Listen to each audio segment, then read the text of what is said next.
Hey, what's going on? How y'all doing? How y'all doing? Key, what's going on? How y'all doing? Kush, my brother, what's going on, man? How you been? How you been? We here, man, on the Shoulders of Giants, Saturday Live. We got a good discussion today. We got a real good discussion today. You see the title, you see the thumbnail. The premise is straight black men, specifically straight black men, are a cancer to the black community. That is the premise. That is what we're pushing back on. That premise was made by the content creator, Funky Dineva. This would be us examining Funky Dineva for the second time. But it was also reinforced by the actor, Dondre Whitfield. Dondre Whitfield, I respect him as an actor. I don't know him. So I don't have no ill will toward Dondre Whitfield. My feelings about Dondre Whitfield are different from my feelings about Funky Dineva. You know, Funky Dineva is an intentional button pusher. I'm trying to be nice. An intentional button pusher. Now, I vehemently disagree with the notion that specifically straight black men are a cancer to the black community. And to be comfortable demonizing a group of black men based off of our sexuality is wild, especially from a group that tells people not to judge them or even like create ideas about them based off of their sexuality, but they turn around. Well, Funky Dineva specifically, let's be specific. We're not gonna broad brush. Funky Dineva specifically is being a hypocrite. And Funky Dineva is putting out a dangerous narrative, a destructive narrative, right? He's also being intellectually dishonest, morally irresponsible, and socially dangerous, labeling an entire demographic of people, straight black men, millions of straight black men, as a cancer to the black community, basically saying that we are the problem. And as a matter of fact, I was watching the clip from, I think it's Fatty, the content creator Fatty, you know, Fatty and Ilkhan Ali, and the other one, Smell the Roses. Now the lady who was making the flagrant comments, I can't remember her name. It's the lady that got the grill in the mouth, looked like she got foil paper in the mouth with the blonde wig and stuff. But she was basically saying that all the problems in the black community are 100% not just the black man's fault, but the straight black man's fault. So that's what we're getting into, right? Because we got to remember that, first of all,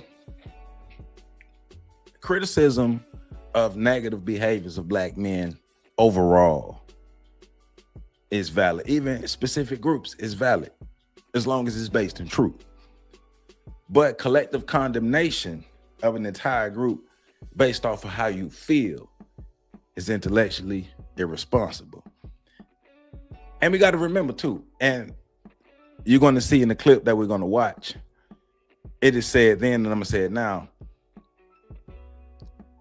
If a black man got on the internet and said that black women, specifically straight black women or whatever group of black women, were a cancer, that would be a problem. And there would be immediate backlash. I would have backlash. We should all have backlash, because that would be intellectually irresponsible. But for some damn reason, everybody, well, we know the reasons, and I'm gonna say one of the main reasons, but everybody feel comfortable dumping on black men, specifically straight black men. And it's almost as if black men who are LGBTQ are absolved from anything because they do nothing wrong. And I'm like, hey, well, you talking to the wrong one, because I spent 16 years working at HIV/AIDS prevention. And guess what group we had to interact with on a regular basis? The LGBTQ group. So I know a lot of things about the LGBTQ group that a lot of people don't know. Now, once again, all of my darts, any darts that I'm throwing today is going directly at Funky.Neva, nobody else. Because once again, my time in the LGBTQ community, as far as working with the LGBTQ community, rather, regular people. They're not like these internet people. See, Funky.Neva one of these internet people, right? And these internet people, they be different. They start stuff. A lot of them are the problem because they are the loud minority, right? Because what we're talking about is the noise of loud minorities. Now we all talk, think about it. Me, PC, and Pat talk about Glocktavius, Pookies, and Ray Rays all the time. How we talk about real masculinity, real manhood, reshaping things all the time on this channel. And we go out in our communities and do it in real life. So we also understand that there's a loud minority of Black women who are crazy as hell and are the problem. And there's a loud minority of Black men who are crazy as hell and are the problem, right? But a minority. But that minority is made up of women from all groups of the Black community and men from all groups of the Black community, right? It's not just one specific group. It's made up of people come from all different walks of life who choose to be ignorant. So that's what we're getting into today. And just remember, people are comfortable taking a dump on the Black man's name, the Black man's image, everything about the Black man, even other Black men, and because of his sexual orientation, it's okay and it makes him different. Wow. Welcome Saturday. Happy Saturday. Please hit that like button, comment, subscribe, share. Got a good conversation. We're actually going to be looking at the men's round table from the Ask a Brother podcast with Jeff St. James. And big shout out to Jeff St. James. Congratulations on the rapid growth of your channel, my brother. You are doing big things over there. Congratulations on everything, and I wish you much more success. And so the men's table is the brother Darwin, the brother Dave Anderson, the brother Mumia Obsidian Ali, and they have good, poignant conversations. In this conversation, they invited Dondre Whitfield to defend his position on saying he kind of agrees saying he agrees with Funky.Neva and saying that Black men are a cancer to the Black community, and it's time. He said he's ready for duty.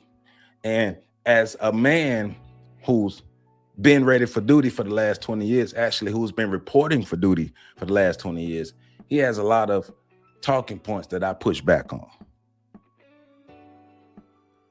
Men, we are not tools for everybody's comfort.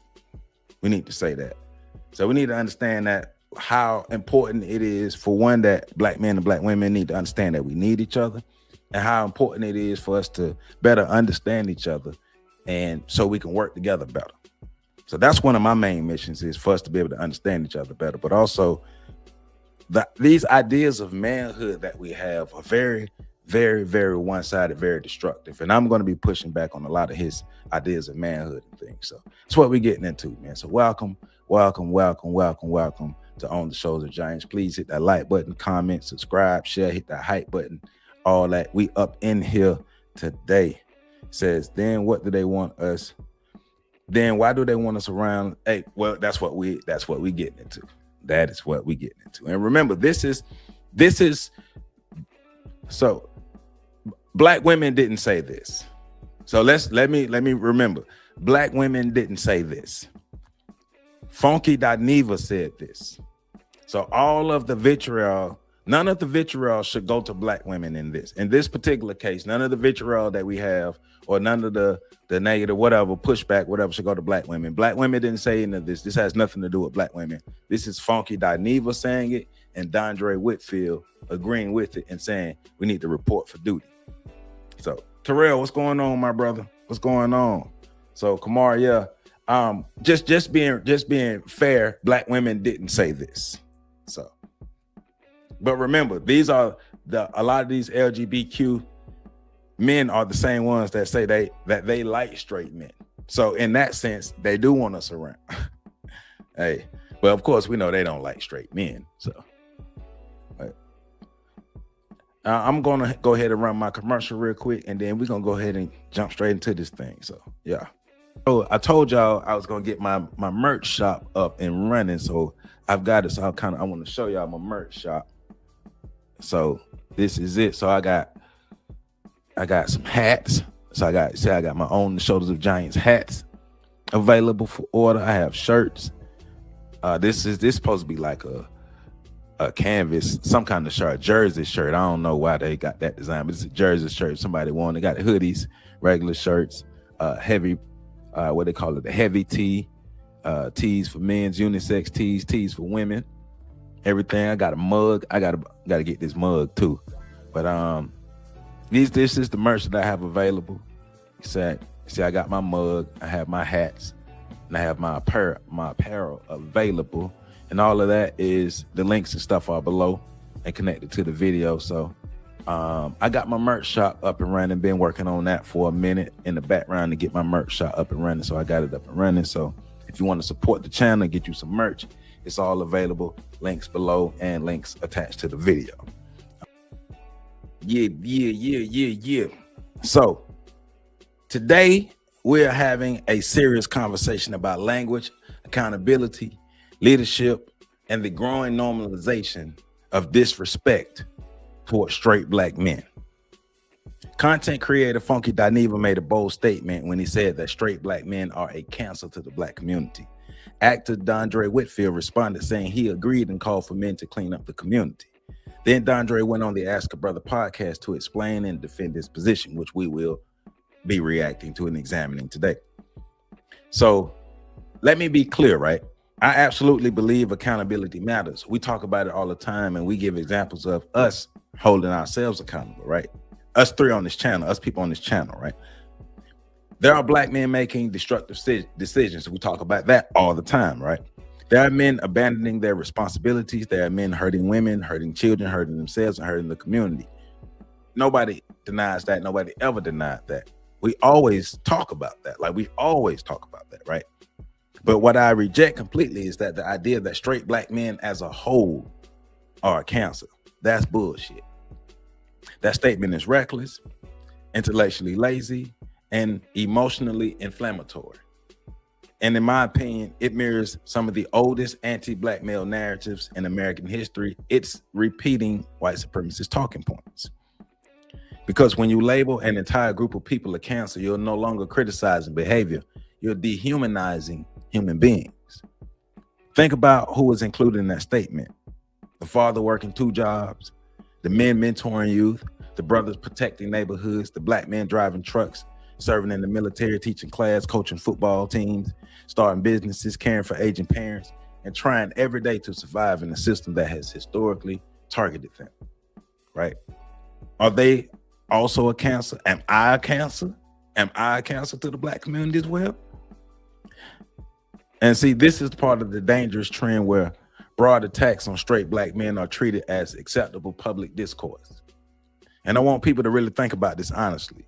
Would we tolerate this kind of language directed at any other demographic group? Would any other demographic group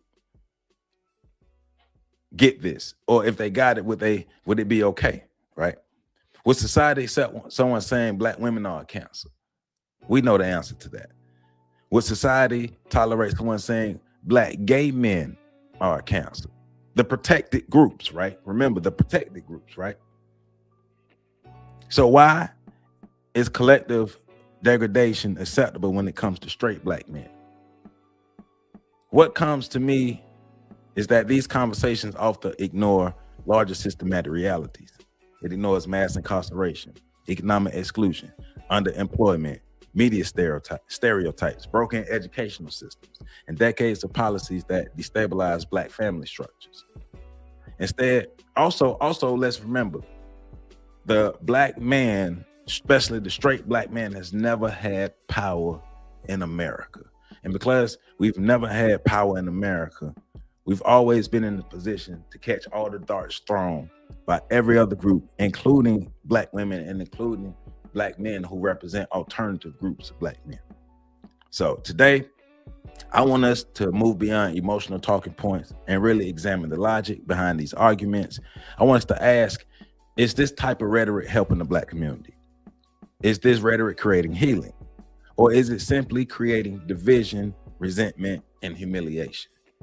Because communities are not rebuilt through contempt. They're rebuilt through responsibility, structure, discipline, economics, love, truth, and collective effort. And I believe black men deserve accountability, but what the hell we don't deserve is to be dehumanized. We're not standing for that. So that's what we're getting into today. Nemesis, what's going on, brother? And that's what exactly are black men going to do about it? Nothing. Yeah, that's the problem. That's the problem. The collective of black men ain't gonna do nothing about it. But even in this, you're going to see the ideas of a brother like Dondre Whitfield, and that's our problem. And that's why I want to make sure we understand the powerlessness of black men historically in America, because it leaves us in this position. It leaves us in this position to do just like what Nemesis says. We ain't gonna do nothing. We ain't gonna do nothing about it. There's only a small group of black men who are gonna even do what I'm doing. Most ain't gonna touch it. That's the problem. How you doing, Miss Elizabeth? How you doing? Thank you, thank you. That position assumes that the community wishes to rebuild. You know, we just trying to inspire. You know. But also, it's to the ones who want to rebuild. It's to the ones who want to rebuild. It's not to the majority of the community. You know, I've come to the realization, and I've said it on here, I've come to the realization that the majority of us don't want it. So, and say we are not where we are because we haven't made the choices. We have made choices and allowed choices to be made for us. That comes from the powerlessness. I love black men because I was raised by one. Yes, ma'am. So this is the Ask a Brother podcast with Brother Jeff St. James. The link to this full discussion is in the description. It's a 2-hour discussion, so we're not going to get through the whole thing, but we are going to get through a good chunk. Like I said, to hear the whole discussion, the link is in the description. So let's get active. And gentlemen, it has now come to the time that we have a conversation. I've been saying for years on this show that black men need to have a conversation, black men alone. We have got to figure out what is going on with us. This is not something that black women can help us with. This conversation does not include black women. Black women, stand down and stand to the side. Black men need to have a kumbaya amongst themselves, and I'm gonna niche this out a little more. And it's heterosexual black men. I'm gonna catch a lot of flack for this, but I'm gonna say it out loud with my whole chest. Straight black men are the cancer of the black community. That's where it starts and that's where it stops. Ladies, I'm here to tell y'all something. All this shit that y'all got going on, some of y'all, not all of y'all, with the gays and with the trans, let it go. Your issue is not a trans woman. Your issue is not a punk or not a sissy. Your issue is all of our issue. Straight black men. Straight black men are the enemy to the gays. Straight black men are the enemy to the trans. Straight black men are who are causing harm to the girls and the women. That's where it's at. Now y'all can shoot the messenger. Y'all can call me all type of faggots on the Shade Room and all the other blog sites that's gonna pick this up and I'll eat it. But you'll never see a situation where girls and women walking around saying they scared of the gay boys. They scared of their life for the gay boys. They don't want to be around the gay boys. It ain't nothing.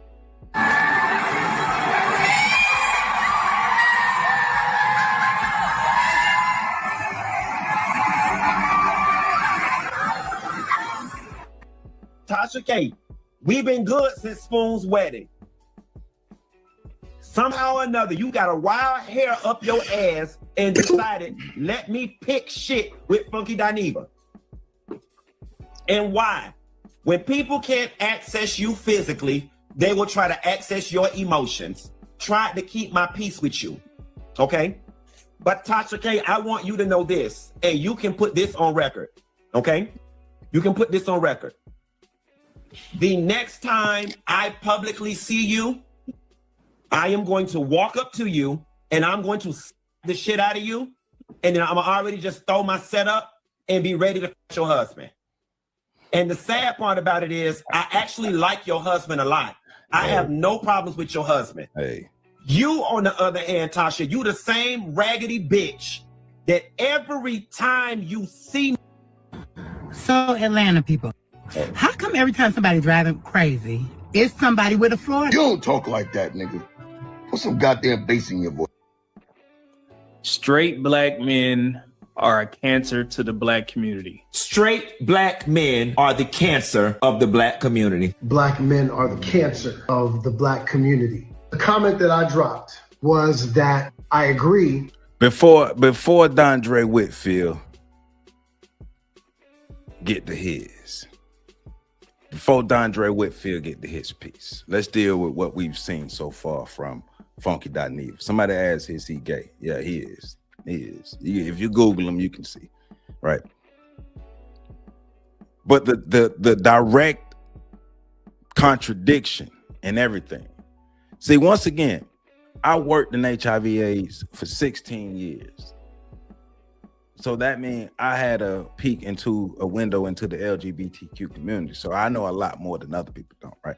So he started off by basically saying, black men, we need to come together and have some reckoning. We need to get our stuff together as a community of black men. We need to get our stuff together. But specifically, the biggest problem with black men, period, is straight black men, because black women are afraid of straight black men.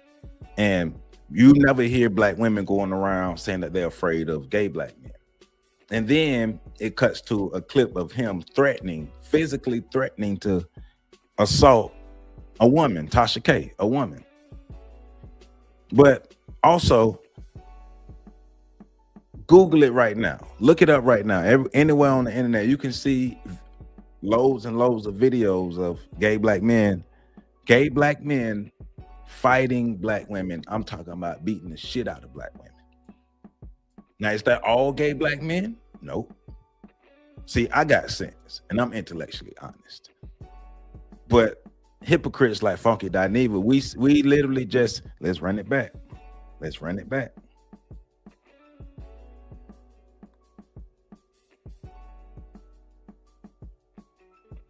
Imagine being able to build an app with your name on it just by thinking about it. Meet Base 44. And why? When people can't access you physically, they will try to access your emotions. Try to keep my peace with you. Okay? But Tasha K, I want you to know this, and you can put this on record. Okay? You can put this on record. The next time I publicly see you, I am going to walk up to you and I'm going to slap the shit out of you. And then I'm already just throw my setup and be ready to f your husband. But we are the cancer.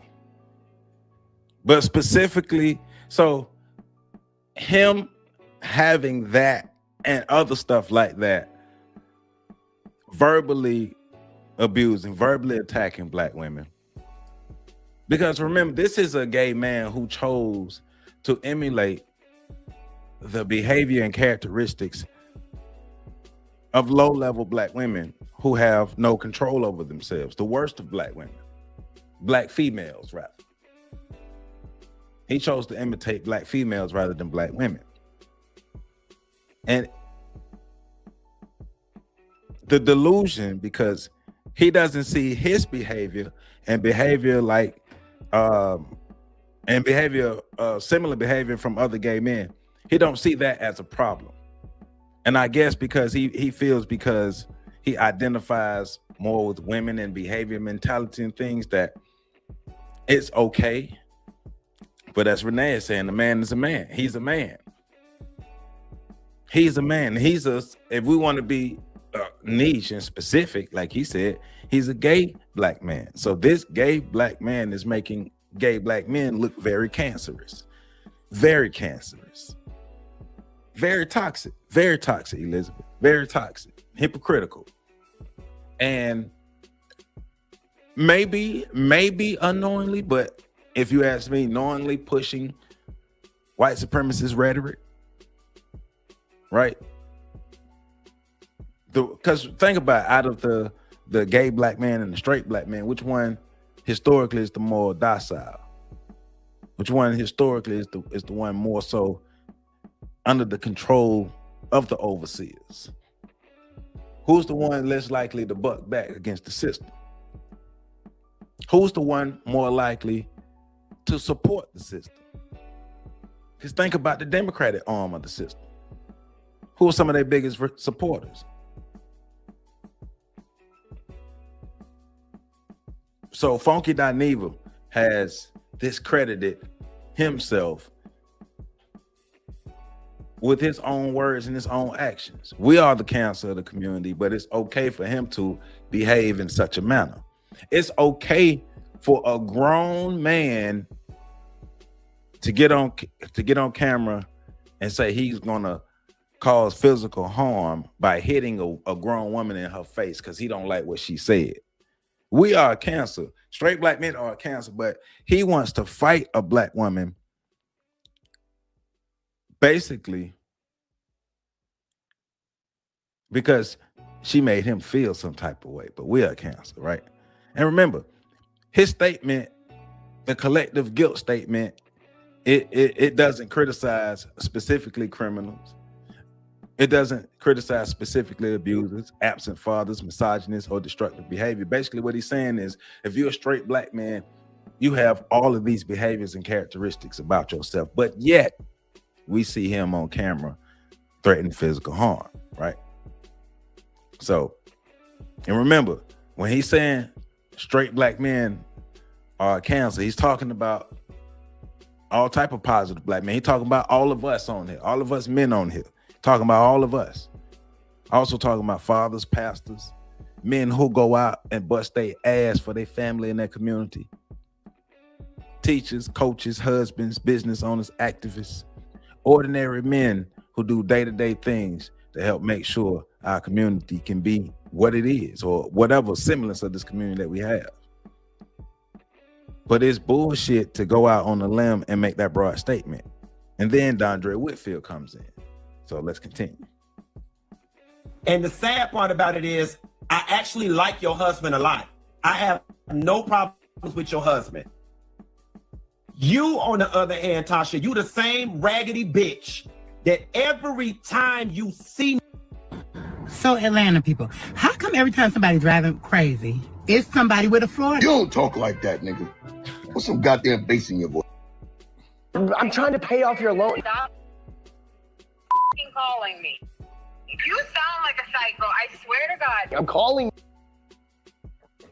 Straight black men are a cancer to the black community. Straight black men are the cancer of the black community. Black men are the cancer of the black community. The comment that I dropped was that I agree and reporting for duty. I understand why my name wasn't mentioned. It was recently brought to my attention, some dude obviously looking for attention, so I won't mention his name. And honestly, I appreciate it, because what that tells me is this: there's an awareness that if black people are directed to my platform, they're going to encounter something very different from the typical conversation. They're going to see a body of work that is rooted in data, context, and balance. A platform that holds everyone accountable while also ensuring that black men are accurately represented, not broadly mischaracterized. So when my name isn't said, I don't take that as disrespect. I take it as validation. Validation that the work I'm doing over here matters. Validation that the message carries weight. And validation that when the full picture is presented, when the truth is laid out clearly, it challenges narratives that some people, some black people, would rather leave unexamined. So for that, I'll say this directly. I appreciate you, Dondre Whitfield, because not only saying my name confirms something I've already come to understand. When the truth about black men is presented in a complete and balanced way, it doesn't always get amplified. Sometimes it gets avoided. And you refusing to tag me or mention my platform is exactly why the black community feels comfortable calling straight black men cancer. Straight black men are the cancer of the black community. I agree and reporting for duty. In what world would any group of people accept being labeled a cancer to their own community? That's crazy. Think about what I'm saying here. What rational person hears that and agrees with it. And yet somehow it gets normalized in the black community. Go figure. Straight black men are the cancer of the black community. Because accepting language like that and encouraging others to accept it, that's absolutely not progress. In fact, it's embarrassing. It's embarrassing to black men. It's embarrassing to black leaders, black fathers, black sons. The word cancer is not casual language. From a real world standpoint, especially from someone with the background in health and dealing with cancer within my own family, that is a very serious term. Cancer represents something destructive, something invasive, something that needs to be removed. So when you apply that label to a group of men, your own black men, you are not making a critique. You are making a dehumanizing statement, and I'm not here for that. I don't trust most black leaders to speak on the behalf of black men because too many of you don't know black men. Too many of you are afraid to look at the facts and the statistics to see. Well, I want us to put a pin in the point where he just made, that most black leaders, most black men, even a lot of these black dudes who say they be out in the community, same as Dondre Whitfield, they don't really know black men like they think they know black men. Because if they knew black men like they thought they knew black men, they wouldn't make those statements. If you really out in a community and you are fraternizing with other black men, you're building with other black men, do we got some dumbass black men out here? Yes, we got too many dumbass black men, but that's not the majority of black men. The majority of black men that I'm around ain't out here acting a damn fool. I was just having a conversation the other day with someone. As a matter of fact, I was presenting at a conference Tuesday. I was presenting at a conference on Tuesday about the importance of fathers being incorporated into their children's lives from the beginning to help prevent a lot of the ills that they could encounter from the community, right? And one of the things I was talking about in that is how we are looked at as not only not needed, but everything bad in the community, especially the straight men, everything that's bad in the community. And it grossly overlooks the time, attention, money, work. Like I keep mentioning one name for you all, Sam Carter, like Carter's Corner. Look it up. This man is responsible for at least 3 generations of black men of black boys transitioning to black men and becoming something and contributing to our community. Like 3 generations, from raising his own brothers to his own children to other people. I wouldn't be here if it wasn't for him. You know how many black men are out here doing the damn thing? Now, when we sign up to do the damn thing, we don't sign up looking for recognition. But damn, we didn't sign up to get shitted on either. And the fact that a loud minority is the one that gets the attention. The loud minority gets the attention. The Gloctaviuses, the Taquariuses, the ones that the crazy black women can't seem to stop having sex with and having babies with, somehow represent the whole of black men. So, but let me get this straight. So all of the crazy, destructive, toxic, dehumanizing black gay men, all of those men, do they represent all of gay black men? We know the answer. Like logically, we know the answer to this, but some reason, somehow, in this sense, it's true. And it's true because Dondre Whitfield said it's true. Who are you in this? No disrespect overall, but in this sense, Dondre Whitfield, who are you? Who are you? And who cares what you agree with? Do you realize what you're agreeing with? Have you really thought about what you agree with? And you're gonna see when we get into the conversation, I feel like he was reading from a script, because it seems as he was listening to respond and not listening to understand. But let me let it roll. See what your fellow black men are doing. That's why I don't trust you all. All right. Welcome to another episode of the Men's Table. I'm your host, Jeff St. James from Ask a Brother Podcast. I'm going to introduce our guys and then our special guest for this evening. I'm going to start with the business bully himself, Dave Anderson. Welcome, good sir. And let me say this too. Funky Dineva is a damn fool. So I'm not even going to waste any of my intellectual juices on Funky Dineva. Funky Dineva is a damn fool, but we had to set the foundation. Now moving forward in this conversation, I respect Dondre Whitfield. So that's why I have the pushback that I have respectfully. I respect that brother. I've been watching that brother my whole life. I don't have nothing bad to say about him, but I do. His talking points is one of the reasons why I'm so adamant about us re-engineering and reimagining Black manhood into something that's actually tangible.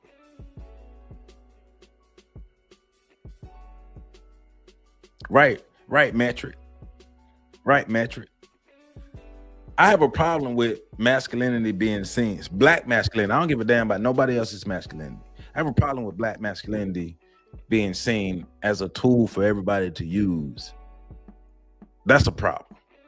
Like it's like the idea is, hey, Black man, we're gonna grind you down into the ground and you shut up and take it. Nah, that's not doing it. And because he keeps saying we are the leaders, why would I create that environment for myself as a leader? As a leader, I help to create the environment around me as a leader. Come on, let's get into it. Thank you, brother. Always happy to be here. Yes, indeed. Then we got Mr. Smooth over there. He got the new portrait approach. Got a front facing for the first time. So I'm like, this is going to be a good show. Darwin McPherson, what's going on, bro? What's going on? Can you hear me? Yeah, I can hear you fine. Cool. All right, then we got Mr. Mumia Obsidian Ali. What's happening, good sir? Good evening, everybody. How are you doing? Great to be here. Yeah. And then last but not least, man, the accomplished actor. I hear you, Kush. The actor who's acted his entire life. Welcome to the Men's Table for the first time, good brother. The incomparable Mr. Dondre Whitfield. What's going on, man? He gonna be comparable. Life is good. That's what's up.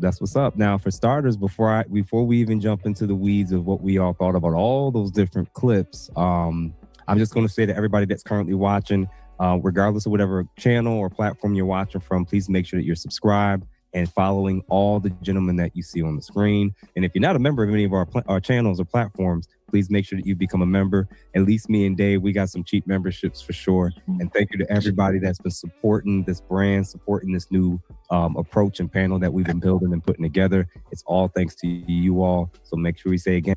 Hey, I do like Jeff's channel. So y'all, when you get a chance, go over to Ask a Brother Podcast and go ahead and subscribe. He's got some good content over there for Black men and Black women.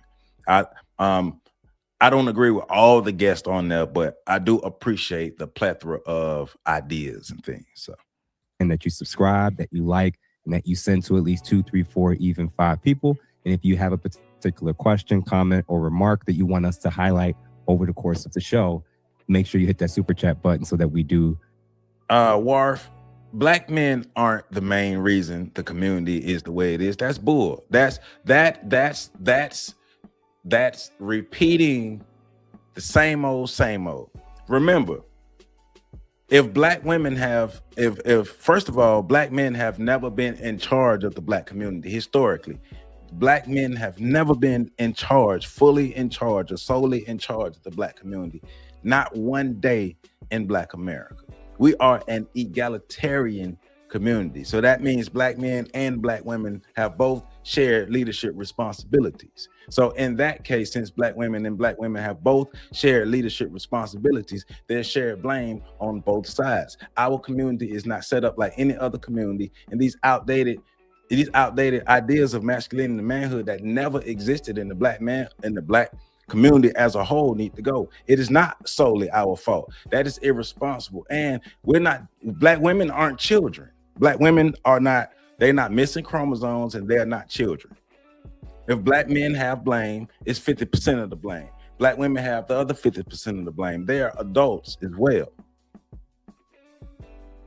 They are adults. We cannot fix our community treating our women like they're children.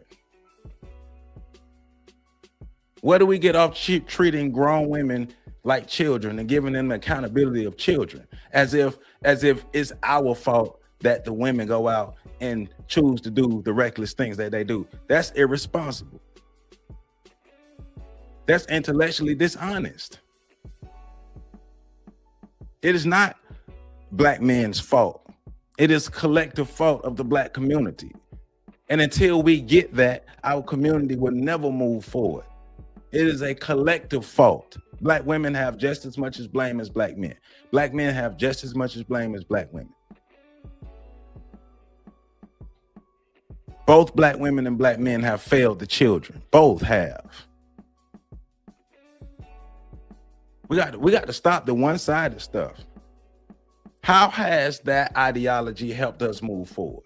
How has the ideology that black men are the only ones who have to bear the brunt of the black community? We're the only ones who have to bear the burden. We're the only problems in the black community. We are the sole reason of the problem.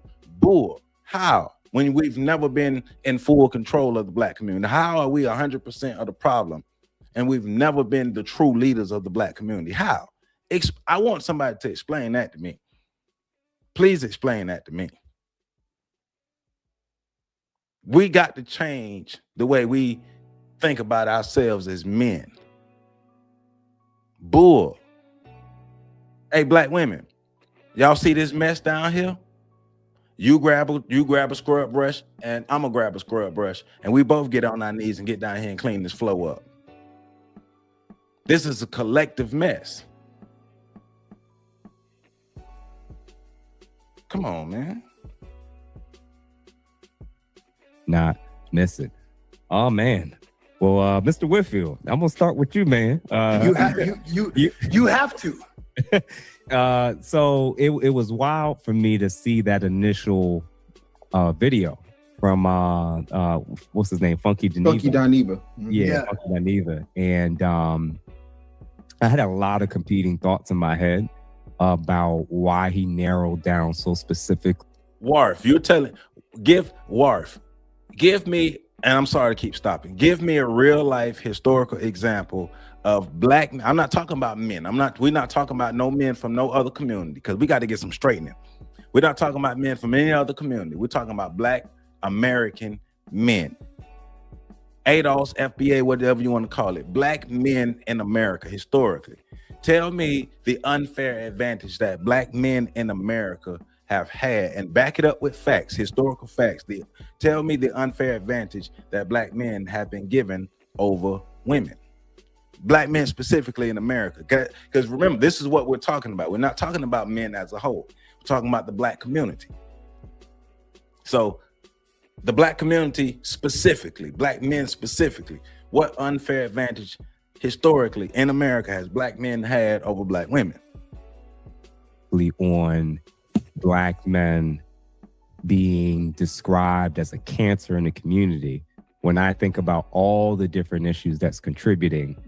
And then I was even more shocked when I looked down in the comments and saw that you was checking in. So I was like, man, I can't wait to hear this brother's response. I knew you was gonna have to have one after, because I knew so for you, so listen to this. When you first saw that, how did you take it to warrant that reaction, and why did you do a follow-up more fleshed out explanation?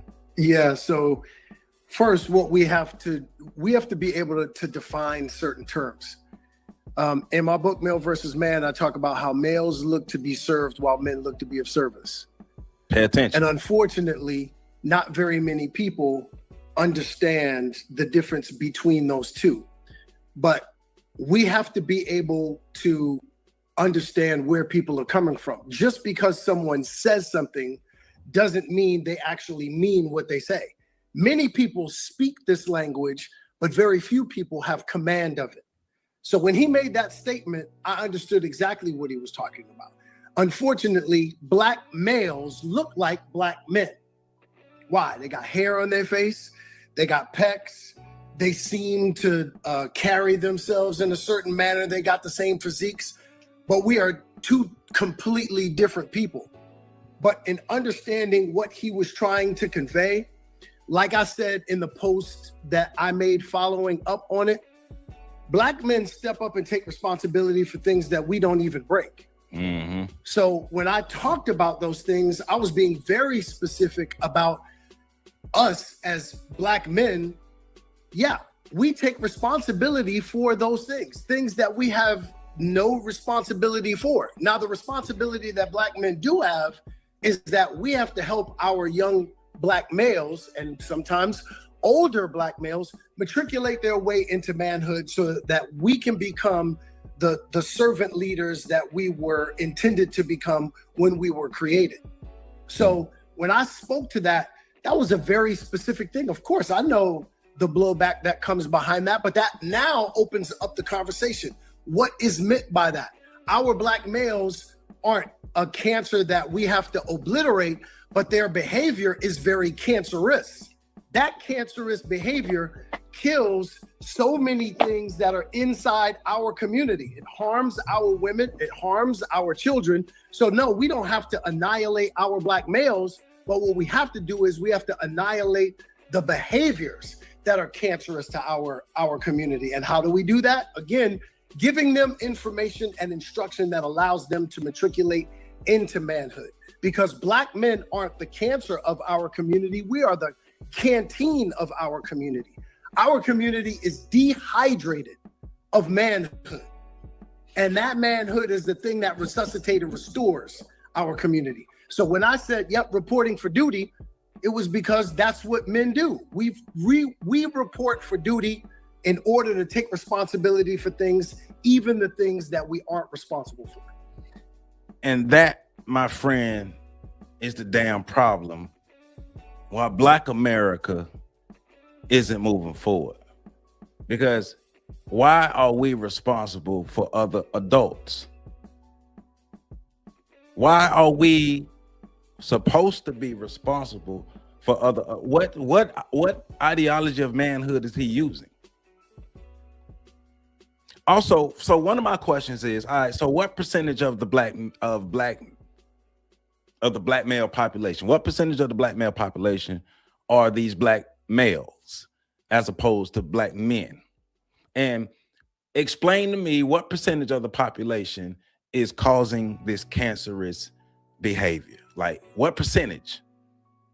And can you give me real statistics and real world examples to show me that we have an abundance? Not because nobody disagrees that we have a lack of masculinity, but that doesn't mean that because we have a lack of masculinity that these men are behaving in cancerous ways. Because to use the language of cancer, we're talking about historical implications. It's the idea that Black men are inherently dangerous.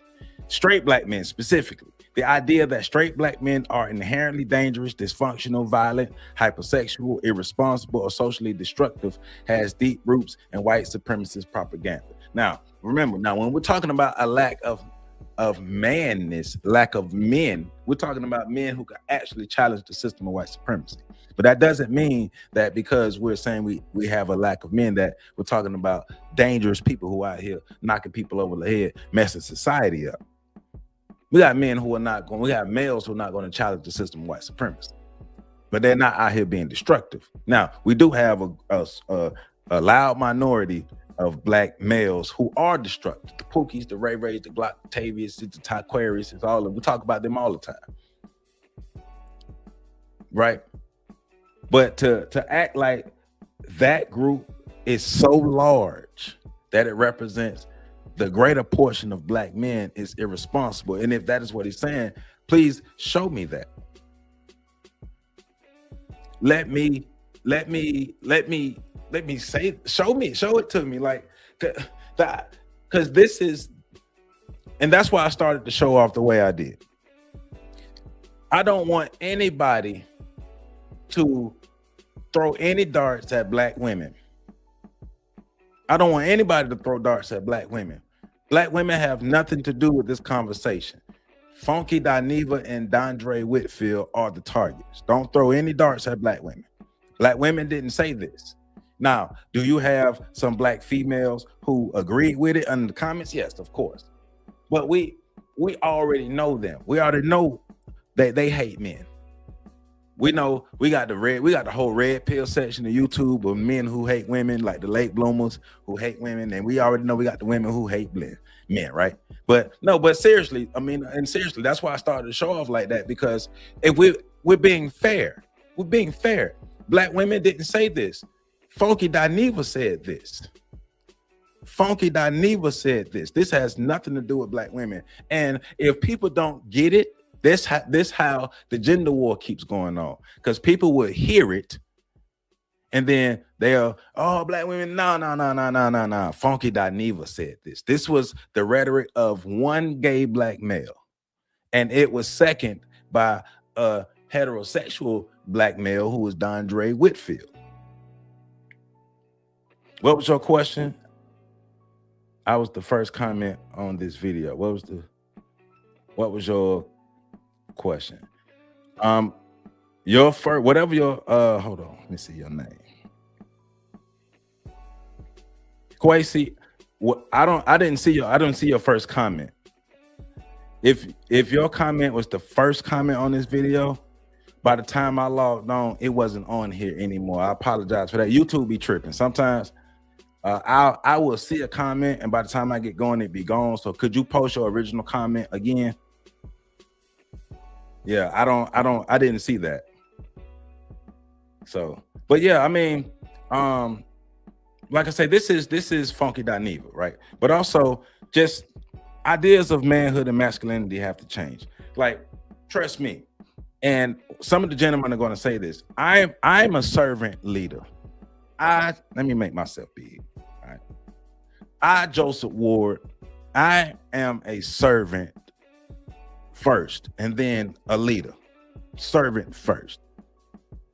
I signed up to serve my community. I believe it is my obligation to serve my community. I believe that for me. And I try my best to create other leaders. But that's one of the greatest tenets of real leadership, is leaders create other leaders. So if Black men, and this is another way to show that Black men have not truly been the leaders of the community, right? Because if Black men, and if we are, then we haven't been good leaders, right? Because if Black men have been the leaders of the community, then why haven't we turned out more leaders? And because leaders are accountable for themselves and their actions. A leader, I don't have to fall on the sword for everybody else if they're going to be accountable for their actions, especially if I train them up right. Also, as a leader, I create the environment. Why am I creating an environment where I'm solely responsible for everything? I'm solely responsible. So, governments don't even run like that. Countries don't even run like that. Households don't even run like that. You can.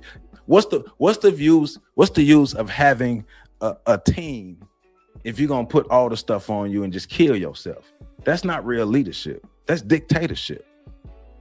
And you're gonna, like, I don't get it. Like, we're in a time, especially in our community, where Black men and Black women, we've had a different experience from any other group of people in this country.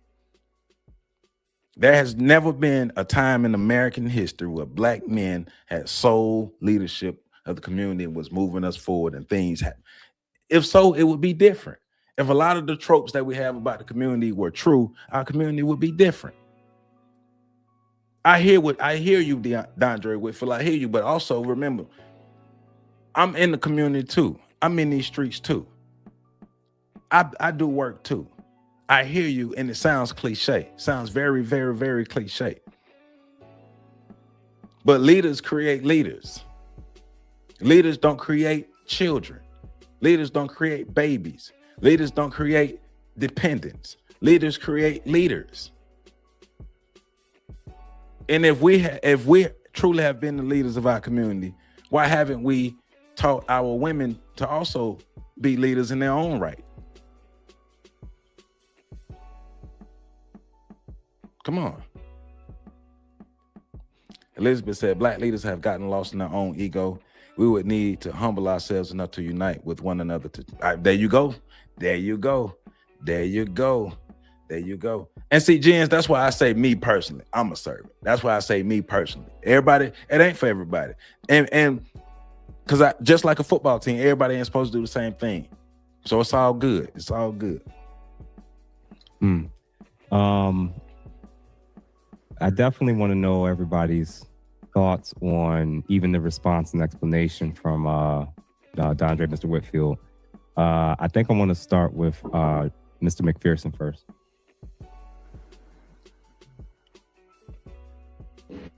He fixed the hair, skin.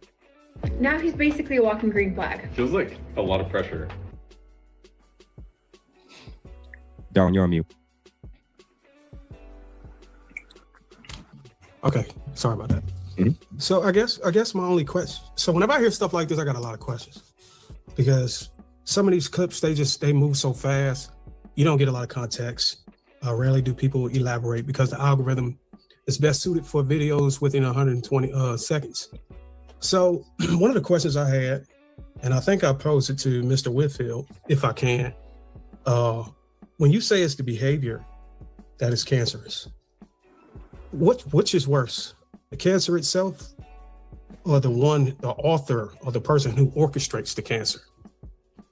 Well, your cancerous behavior can be determined or deemed a cancer to those who are falling prey to it or falling victim to it. So those are really semantics. No.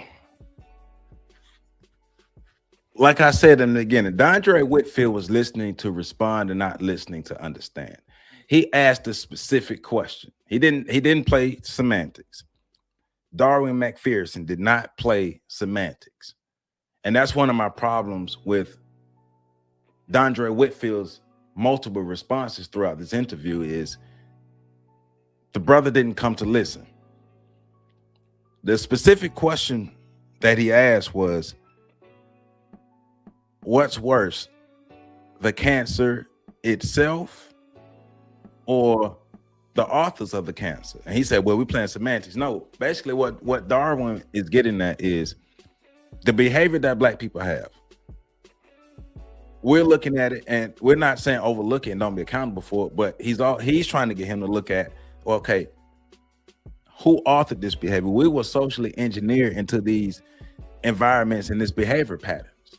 I just check my video out Monday, Blueprint for Black Power. Read Blueprint for Black Power. It's talking about the social engineering of Black people, right? But that's no excuse because once again, they tore down the house, but we got to clean up our house, right? But just understanding that Black people didn't just wake up one day and decide to act like this. We were socially engineered to acting like this. This is what he's talking about. This is what he's asking him specifically. And Dondre Whitfield is playing semantics. And I don't think Dondre Whitfield really understands what Darwin is talking about. Battle Genja, what's going on? You said 17 years ago, I helped the curation of leadership data. We straightened demographics via city council meetings in West Tennessee. Interesting that 93% favored church methods over martial arts leadership and leadership training. Doc Holliday, what's going on?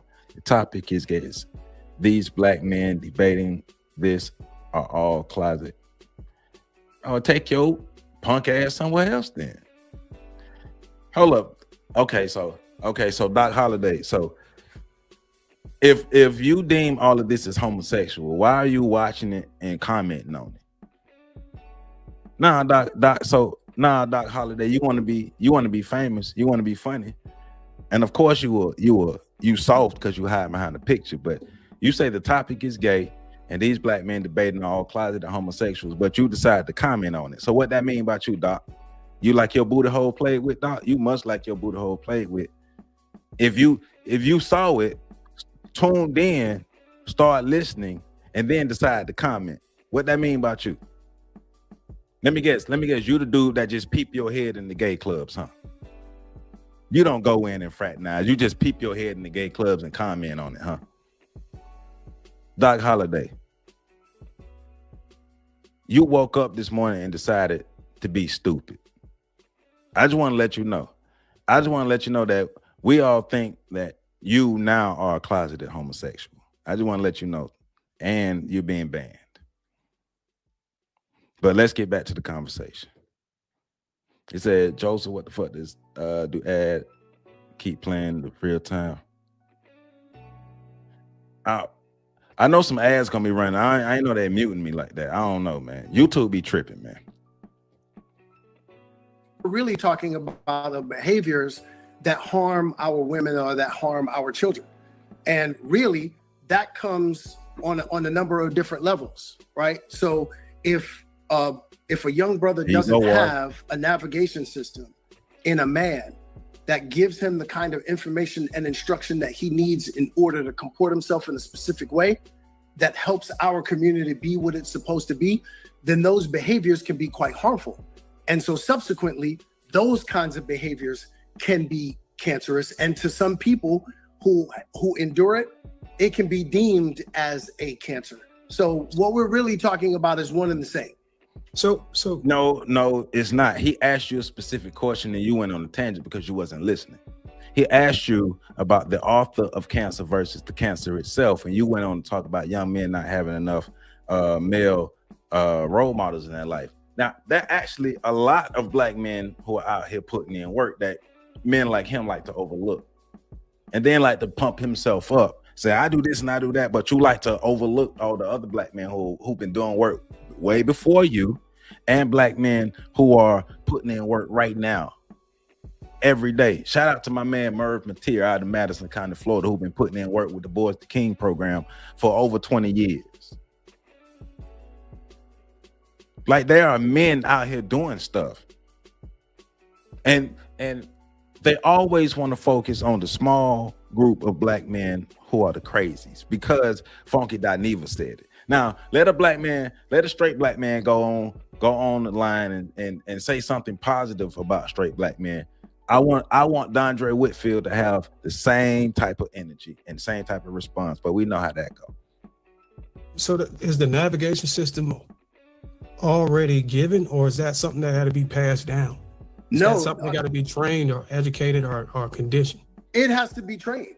There are a bunch of us. So my point is, if we're sending black men out, or young boys, because I would argue that it starts before they become a man. If we're sending them out into the community, out in society, to interact with women who are calling these men or whatever that is calling these men cancers, you're sending them out without the navigation system. How do we penalize somebody who is mal-equipped? Shouldn't we also, throw in the responsibility of those who are responsible for those young boys? Yeah, but it's interesting. But and before he gets going, also in reality, like in the real world, those behaviors that were causing cancers are being reinforced by the women who continue to have sex with them and have their babies.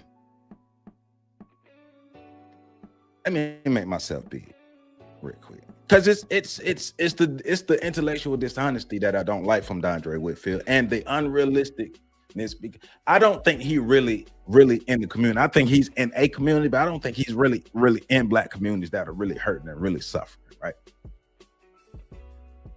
Every one of us on this stream right now, and who will watch this, every one of us, we can find the worst dude we know.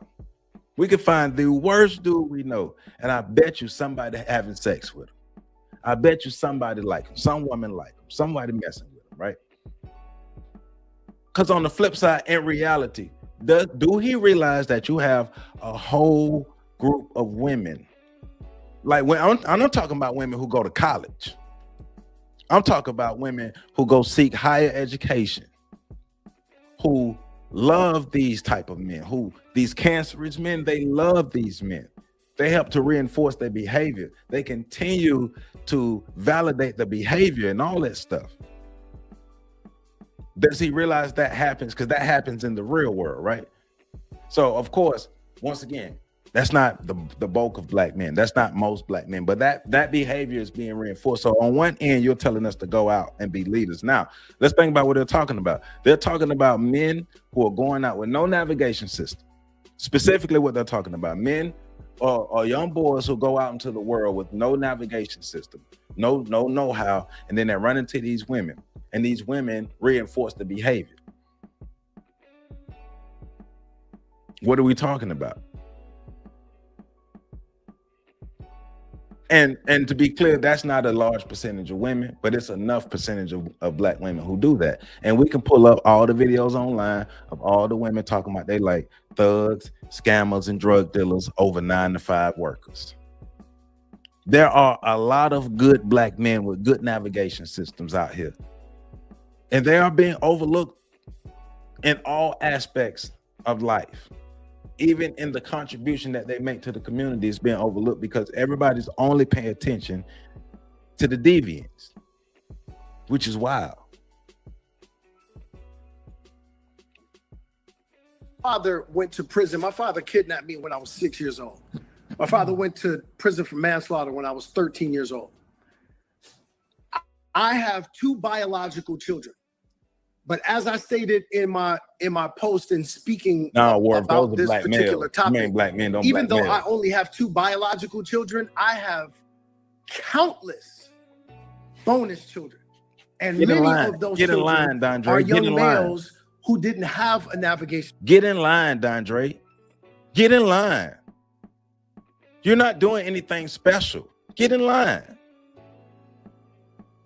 We all got countless of young men that we take under our wing and do exceptional things for. That doesn't give us a license to agree that the bulk or that straight black men are a cancer to the community. Get in line, brother, but get your mind right. The system, because they were fatherless, and that's not their fault. So again, as I said earlier, men take responsibility for things that they didn't even break. I wasn't responsible for creating that young man, or excuse me, that young male who doesn't have a navigation system. But I do take the responsibility of giving him the information and instruction that allows him to be able to show up like the man that he was created to be. Right, I agree. I think that's very fortunate that you're able to do that. But if we're speaking for the totality or majority of black men, they're just not fortunate. And I think it's unfair. I don't like his argument. Cancer based off of their behavior when we're not. I don't like his pushback. I didn't like the brother Darwin's opening argument, because once again, he's not. What we're doing is minimizing the contributions that many and millions of black men make on a regular basis to our community, because we only want to focus on the bad. But we're acting as if black men ourselves are going to overcome the whole system of white supremacy by ourselves. Just black men, and just straight black men. Remember, just straight black men. Not the whole of black America, but just straight black men. We're just going to overthrow everything and rechange everything and set everything. And then, Dondre Whitfield is going to make a comment. He's going to say that when black men get together, get their stuff together, the women are going to fall in line. And yes, we agree that the women will, but what about the females? But also, remember, there's just as much responsibility on followers as it is on leaders. Leaders and followers have responsibility. Leaders and followers. All of the 100% of the responsibility is not on the leaders. If so, then the leader didn't do his job in cultivating good followers. Elaborating on how that behavior was configured. Again, we can't ping pong this, right? So I just explained earlier that certain behaviors can be cancerous to our community. Now, what someone else chooses to call that, not again, as I said, I understood exactly where they were coming from. And as I stated right from the beginning, that's a problem. We have to really be able to determine what people are trying to get at. Just because someone says something doesn't actually mean. Well, also he's assuming that he knew what the brother was talking about. Dondre Whitfield did not have a direct conversation with Funky Dineva to get a clear understanding of what Funky Dineva was saying. Dondre Whitfield is assuming he knows what Funky Dineva was talking about and putting his own Dondre Whitfield spin on it, which is intellectually lazy. That's what they actually mean. Some people don't have enough command of the language in order to be able to express themselves properly. So why don't you ask him what he actually means? Furthering this conversation, the conversation is, how do we get to our young males in order to give them what is necessary for them to be equipped to help our community be resuscitated and restored? But why are you acting like that's not happening? of men like us. Why are that you acting have like the it's not information happening? and instruction, and to be able to take those young males and to say, hey, listen, this is how All the your cliche behavior talking points. can be harmful to our community. And this is who you were destined to be. I understand that you don't know what that is because you didn't have the benefit of having a navigation system that allowed you to be able to matriculate into manhood. And now all of the politically correct manhood talking points. All of the politically correct manhood talking points. This is how he's going to talk the whole time. I don't think any of these are original thoughts of his at all. I think he's just regurgitating talking points. That's what it sounds like. that we know that every single man in our community has the ability to grab one. We heard the expression, each one teach one. Unfortunately, too many of us are not playing our position. Too many of us are Prove not. it.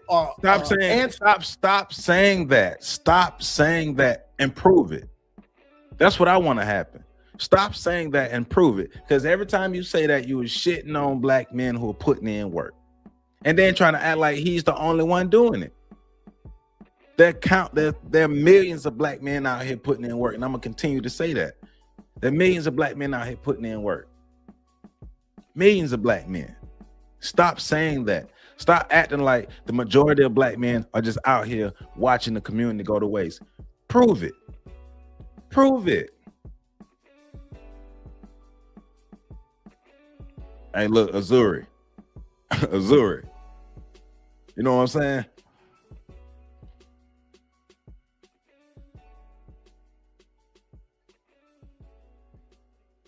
Hey, Battle Genja, the support has just as much responsibility as the head.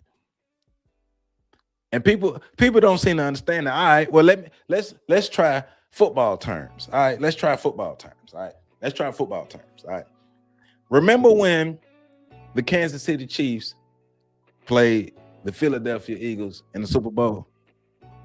And coming into that game, we all know how great Patrick Mahomes, the leader.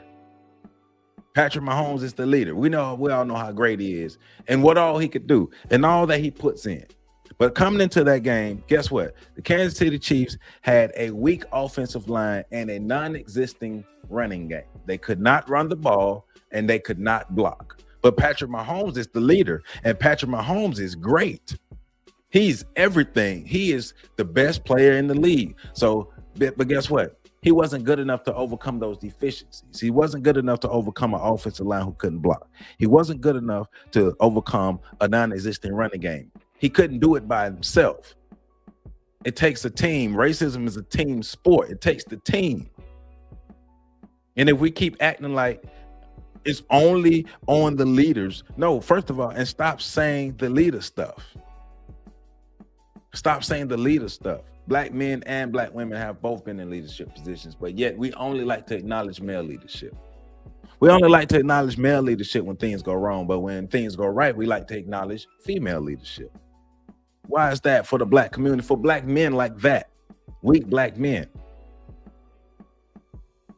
We don't have to degrade ourselves to praise black women. Do a lot of black men know that black men, we don't have to downgrade ourselves to praise black women?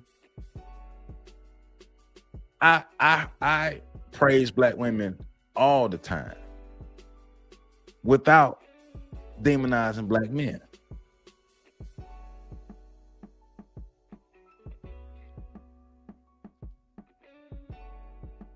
Wharf, if you think followers don't have responsibility, then that lets me know everything I need to know about your ideas of leadership.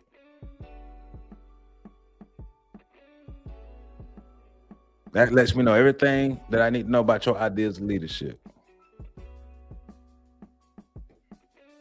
During the call of our divine assignment. All right, so I'm going to yield to, I guess, the next speaker.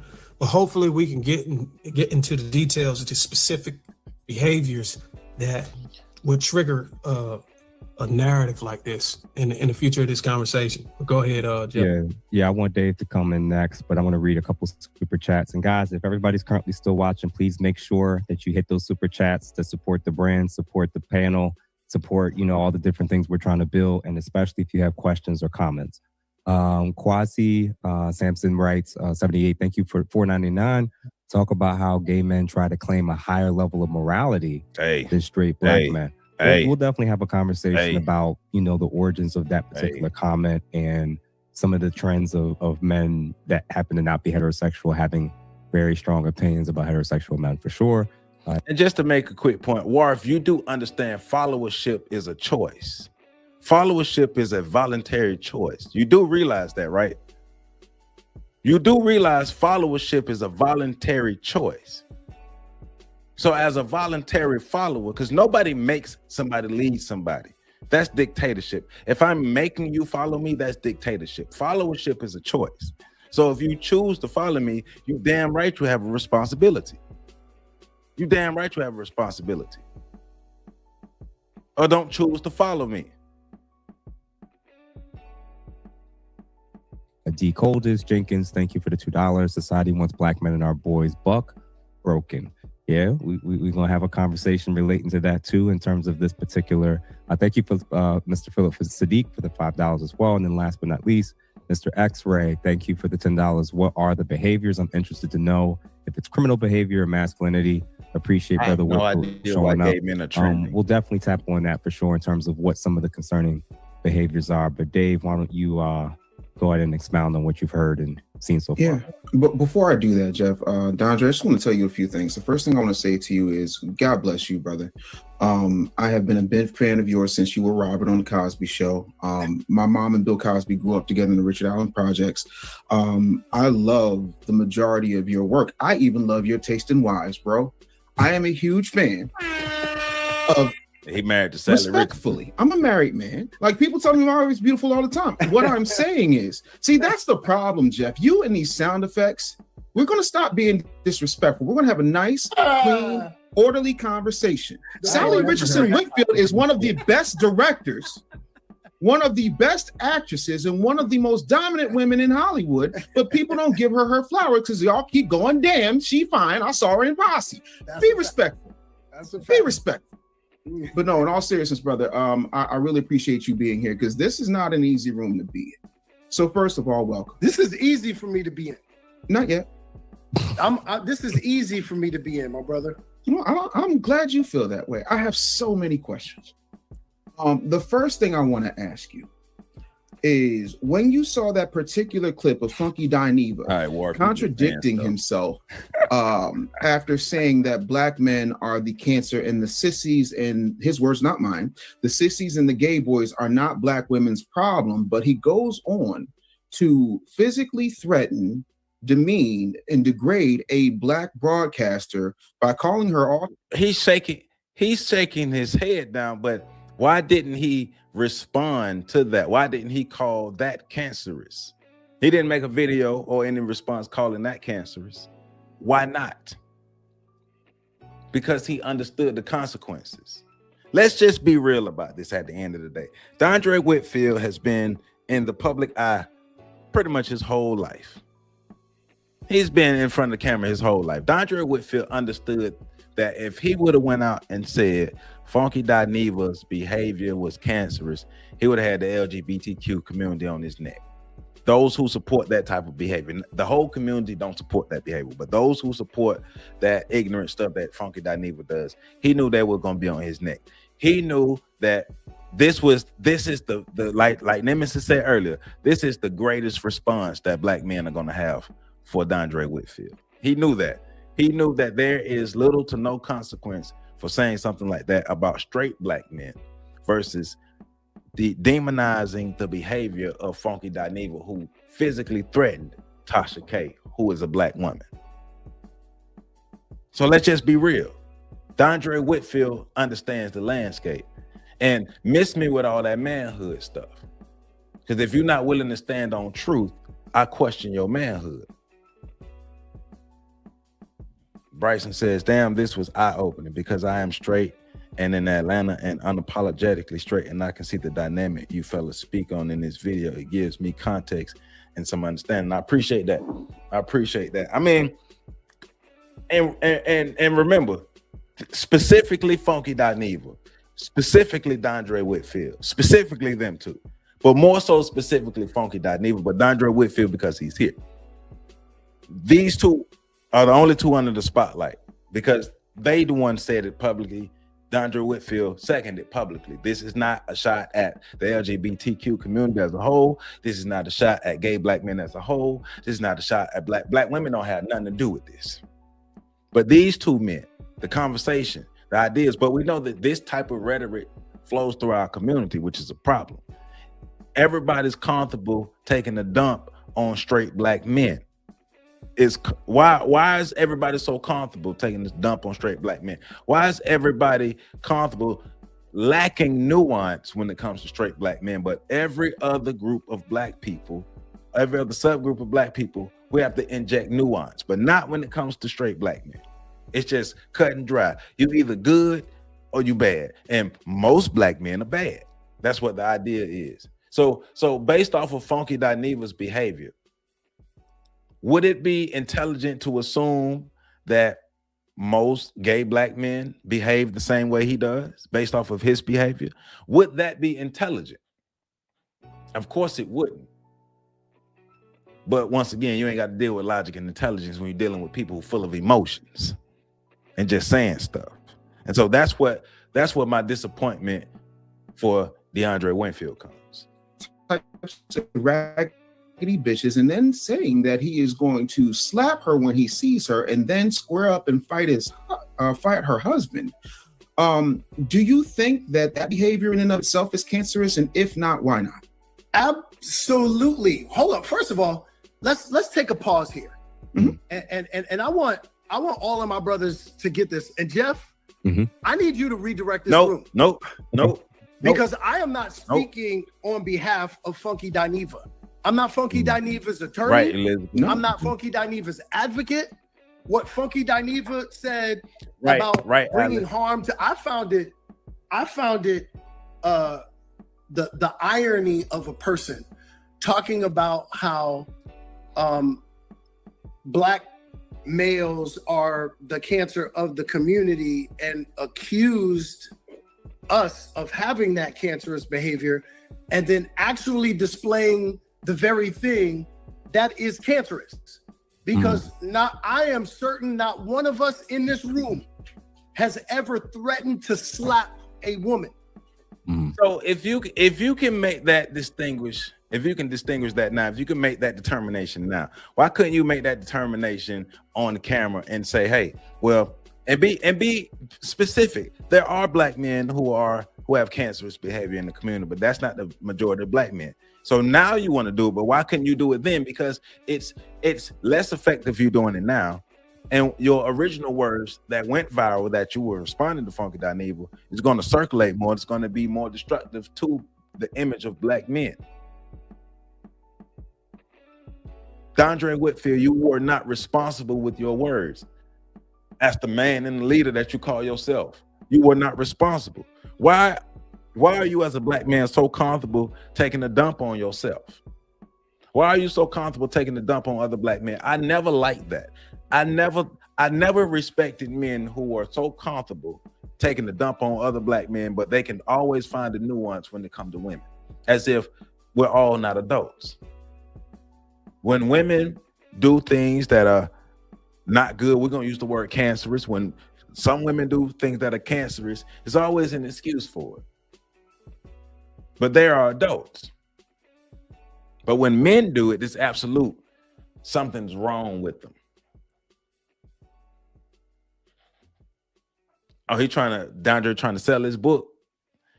Well, Dondre, if he trying to sell his book, then that's Jada Pinkett behavior. This is Jada Pinkett behavior then, if he trying to sell his book.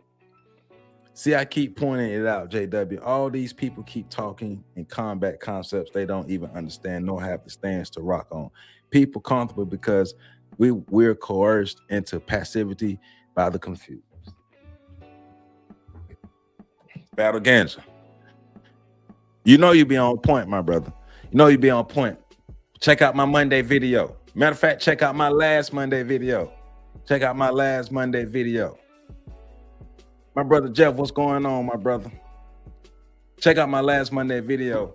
Check out this Monday's video. Ask Blueprint for Black Power. Talking about the what you talking about, the coercion and the passivity by the confused. That's what we're talking about in Blueprint to Black Power. All right. But look, man, I disagree.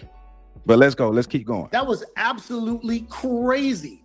So I don't know how we got to this space of me being the one that is now speaking for Funky Dineva. Oh, let me be clear. I'm not asking you to. Well, you're not speaking for Funky Dineva specifically. You're speaking for what you agree with. Because you made the video and he agreed with Funky Dineva and said reporting for duty. That's the pushback for you specifically. And so, I had to do this podcast because when I was watching it live and I was screaming at my TV and I was like, all right, well, let's do this live. But that's the main thing. Even to that point, it's not necessarily the pushback to having him defend Funky Dineva. Funky Dineva, like here, we've put Dondre, Whitfield, and Funky Dineva in two different categories. Funky Dineva, we don't respect that. We don't respect that. All right. But you are defending your own words, not necessarily the words of Funky Dineva, because you, brother, said that you agreed with it. And once again, the problem with the agreement is it's lacking context, it's lacking the nuance.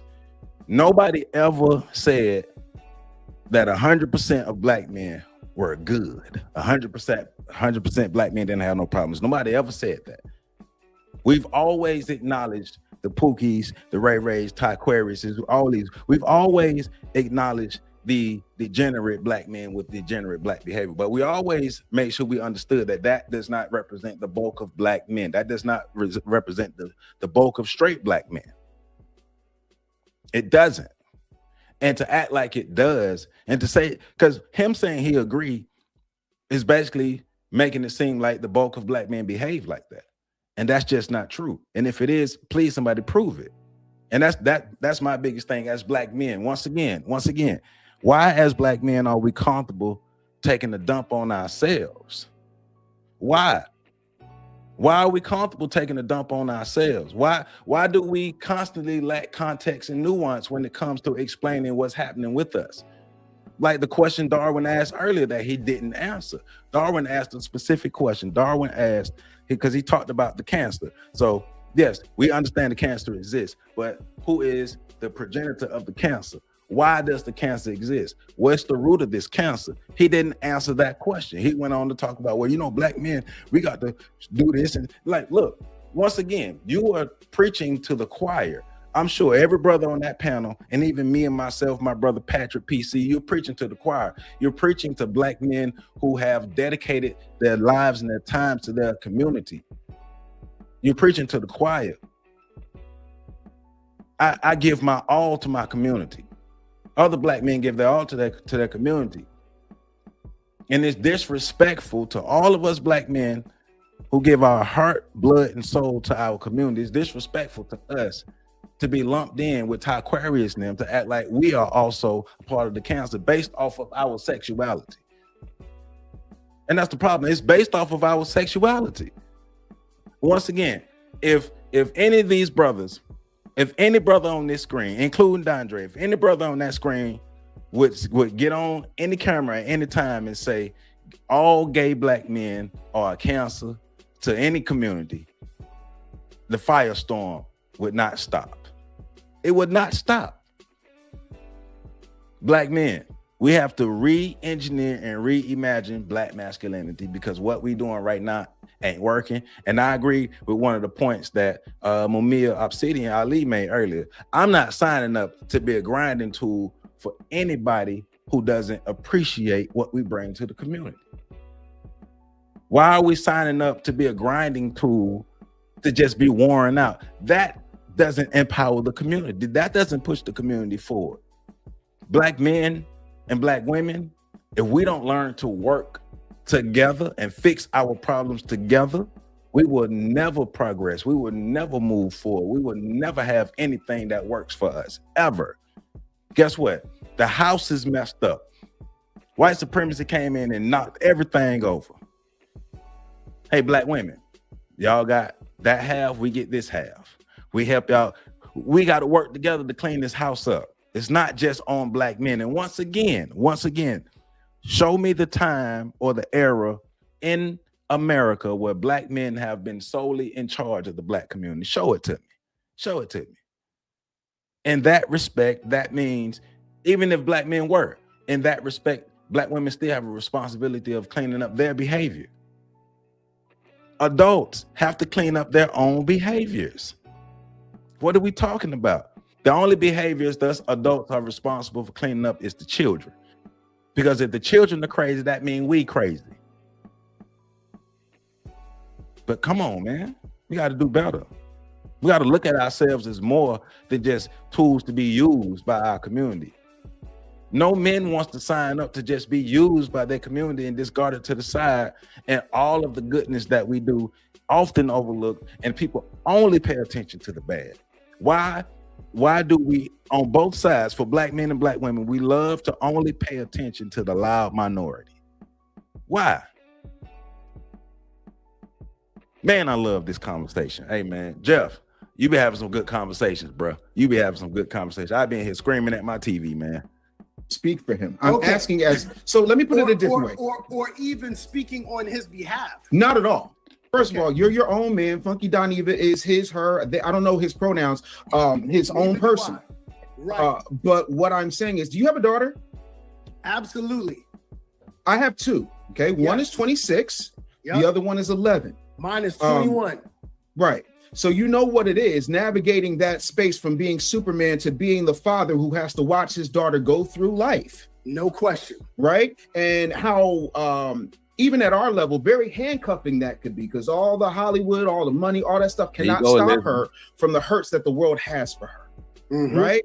I am asking, as one brother to another who happens to be a father, when you saw that individual who gave you a clarion call that you responded to voluntarily say something that is reprehensibly diametrically opposed to what he said, because he said straight black men are cancerous, but he's delivering the very cancerous behavior that he accuses us of. That's not his first. I'm not asking you to speak for him. I'm asking you, as a father of an adult girl or adult woman, how did that make you feel, and how do you respond to that? Because I condemn those comments outright. That's not me speaking for Funky Dineva. That's me standing in the gap and making sure, as a father, as a black straight man who is not responsible for it, but now it's my duty to fix the thing that I did not break, which is standing up for a black woman who is being threatened, and it's on some on-site type stuff. I'm asking you specifically, not as his representative, not as his lawyer, not as his attorney, but as a father looking objectively at someone threatening some other black man's daughter with physical violence and calling her out of her name. Great question. Am I in the right room? Yes. Yes. Am You're I at the men's table, brother? Am I in the right room? Yes. The way I'm hearing yes, brother. And see, as I was watching that, I was same like I'm doing now. Yes, you're in the right room. Yes, great question. Yes. Talk about accountability, right? Talk about accountability for what you say, right? Yes, you're in the right room. You're in the room with men. You're in the room with 4 men. And when you have conversations with men, this is how these conversations go. It's not built off of cliches. It's not built off of these things. It's built off of reality and truth. And like he's asking, because and I love his question. I know just me specifically, I would have asked a different question, because I would have asked, well, where's your public video condemning his behavior as cancerous? Where's your public video, doing all those things the same way you went public to agree? Are you going to go public to condemn? Because you were quick to do that. Because one thing, once again, black men, we don't have to degrade ourselves. We don't have to down ourselves to fix things. to fix our community. We don't have to act like the majority of black men are just out here being degenerates. We don't have to do that. It's not helping. It hasn't helped. Why do we act like we can speak life into everybody else except ourselves? I don't like this ideas of masculinity that these people have. They're destructive. They're destructive. As a black man, you just supposed to shut up and take it. No. We don't actually, if we are the leaders, we set the rules.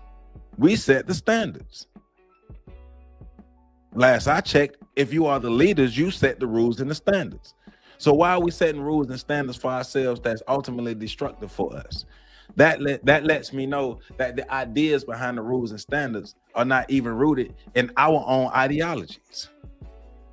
Yeah, Mumia was very patient. He was very patient on this. And I 100% agree. When Mumia finally did speak and what he spoke to, pushing back, I was like, yes, brother, I'm with you. Yes. The way I'm hearing the question. Listen, go ahead. My work as a black man and an advocate for black women and an advocate for black people as a whole.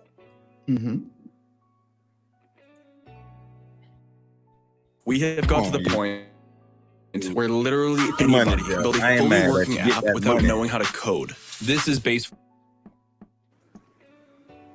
You can look for decades. It's not up for questioning. Hold on. It's not even up for dispute. It's not even so to ask a question like that of me with a wife that you so generously highlighted. I got you. In the beginning of the comment.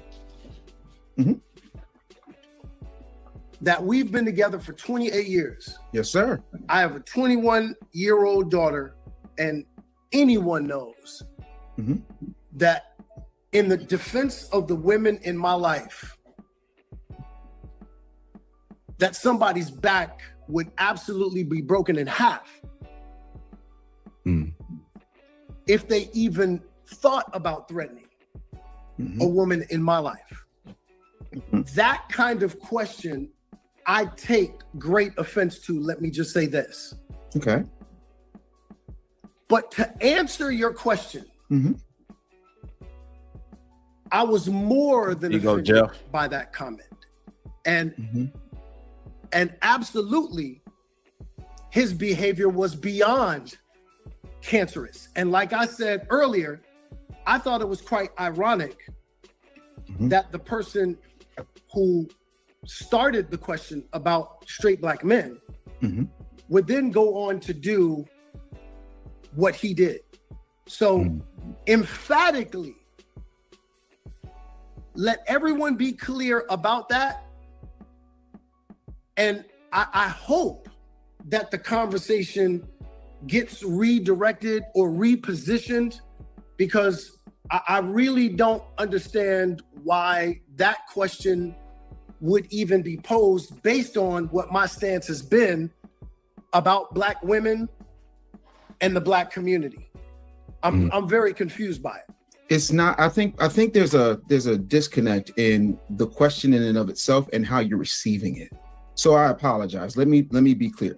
What I'm saying is, right, this individual, it's kind of like if somebody, like, I'll give you an example. When I was 561 pounds, I wasn't telling people, go work out. I went and did the work before I gave anybody any weight loss advice. If an individual gets on God's internet and says, hey, straight black men are a problem, and then there is a clip of him being the very problem, and he's not straight, but he is a black man, and the same way that you took it upon yourself. And again, I'm not holding you responsible for what he said. Let me be clear. Right. All I'm saying is I can divorce myself from somebody's negative comments, which are extremely harmful, poisonous, cancerous to straight black men who are doing the work, who are standing in the gap. I can say, Funky Dineva may have a point, but on this particular issue, I condemn it. Yeah. That doesn't have anything to do with your countless decades of work, your dedication, your fatherhood, your manhood, your husbandry. Absolutely not. I'm saying on the record for people who have asked us en masse through our DMs, through our emails, through our private messages and our phone conversations, because they knew you were going to be here. Are you going to be as emphatic in your condemnation of those particular hurtful, cancerous comments as you were when you were reporting for duty? That's not even the crux of the conversation, but I want to get that out of the way so we can have the real conversation. Let's also take into account for God's internet. Timing. These comments made by him are quite fresh. I didn't make my post with regard to what was said on the same day that he made his post. I often don't. There are often 1 or 2 days when something breaks before I actually post a response, a retort, a reaction. So I want everyone to be quite clear about what timing is. And again, I think it also speaks to what men do. A lot of people who lack manhood simply react. Certainly. Before they think and get clear about creating a response. And so when you hear a response from me, that usually means that I have great clarity about what that situation is before a response is posted, because I'm not a boy. Boys react. So we have to be very clear about what those things are. Hey, Jeff, I dropped the link for you. And be clear about how we're supposed to maneuver ourselves on God's internet. Yeah, I agree. I want to just a couple super chats, and then I'm going to give my thoughts in response to everybody, including you, Mr. Dondre. Perception is reality. At my high school campus, I teach at the old school. Brothers had to take a step back on some things. LGBTQ brothers, I feel, have more pull on the campus. Interesting. And he says, what's your thoughts on black men who have been mentors and teachers and are burnt out, feeling the hard work isn't paying off in the community? Man, that's definitely something I think we're going to touch on, because I've been there and I've kind of seen that as well. And then last but not least, I appreciate the others who have also given as well. And then Mr. Tristan Smith, agreeing with the Bent Risk Coalition is wild work. It's bad enough we get disingenuous hate from the real sisters, but now it's coming from the Sado sisters as well. We can't tolerate it. Man, I'm going to give you my thoughts. Let me pause this real quick, because the brothers in the building. I usually don't do this, but I'm doing this for this brother. This is the first time I'm breaking my rule for you, brother, because I love your podcast. I love your content and everything. And this is your stream, man. I want to bring you up, the brother Jeff St. James from the Ask a Brother podcast. Let me pause that real quick and bring the brother up. How you doing, my brother? Man? What's happening? Not much, man. How you doing, man? I appreciate all the content and everything you're doing. And congratulations, man. Your channel is doing numbers. You're doing great things, man. Congratulations, my brother. Hey, bro, I genuinely appreciate that. The feedback for this particular episode has been insane. I mean, you know, each week we as a team, we always trying to cover really relevant topics and things that everybody's, you know, really interested in, and see how it reflects us as a community, as individuals, stuff like that. And man, when I say this was unplanned, it was very much unplanned. It was one of those situations, honestly, where obviously Dondre Whitfield came on my platform, I think a month or two ago for an interview. So that really I saw that.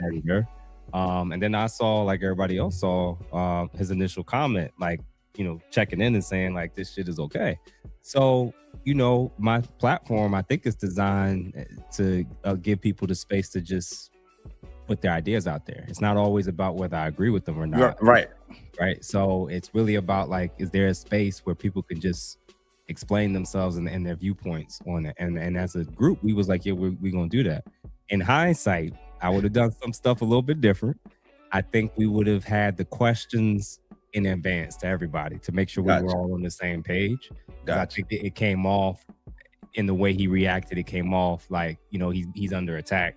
And in reality, it was like, well, you said, you know, the Lucky Dineva said something extremely controversial, and you backed them up. So we're really asking about your reason for feeling like that was an appropriate response. Exactly.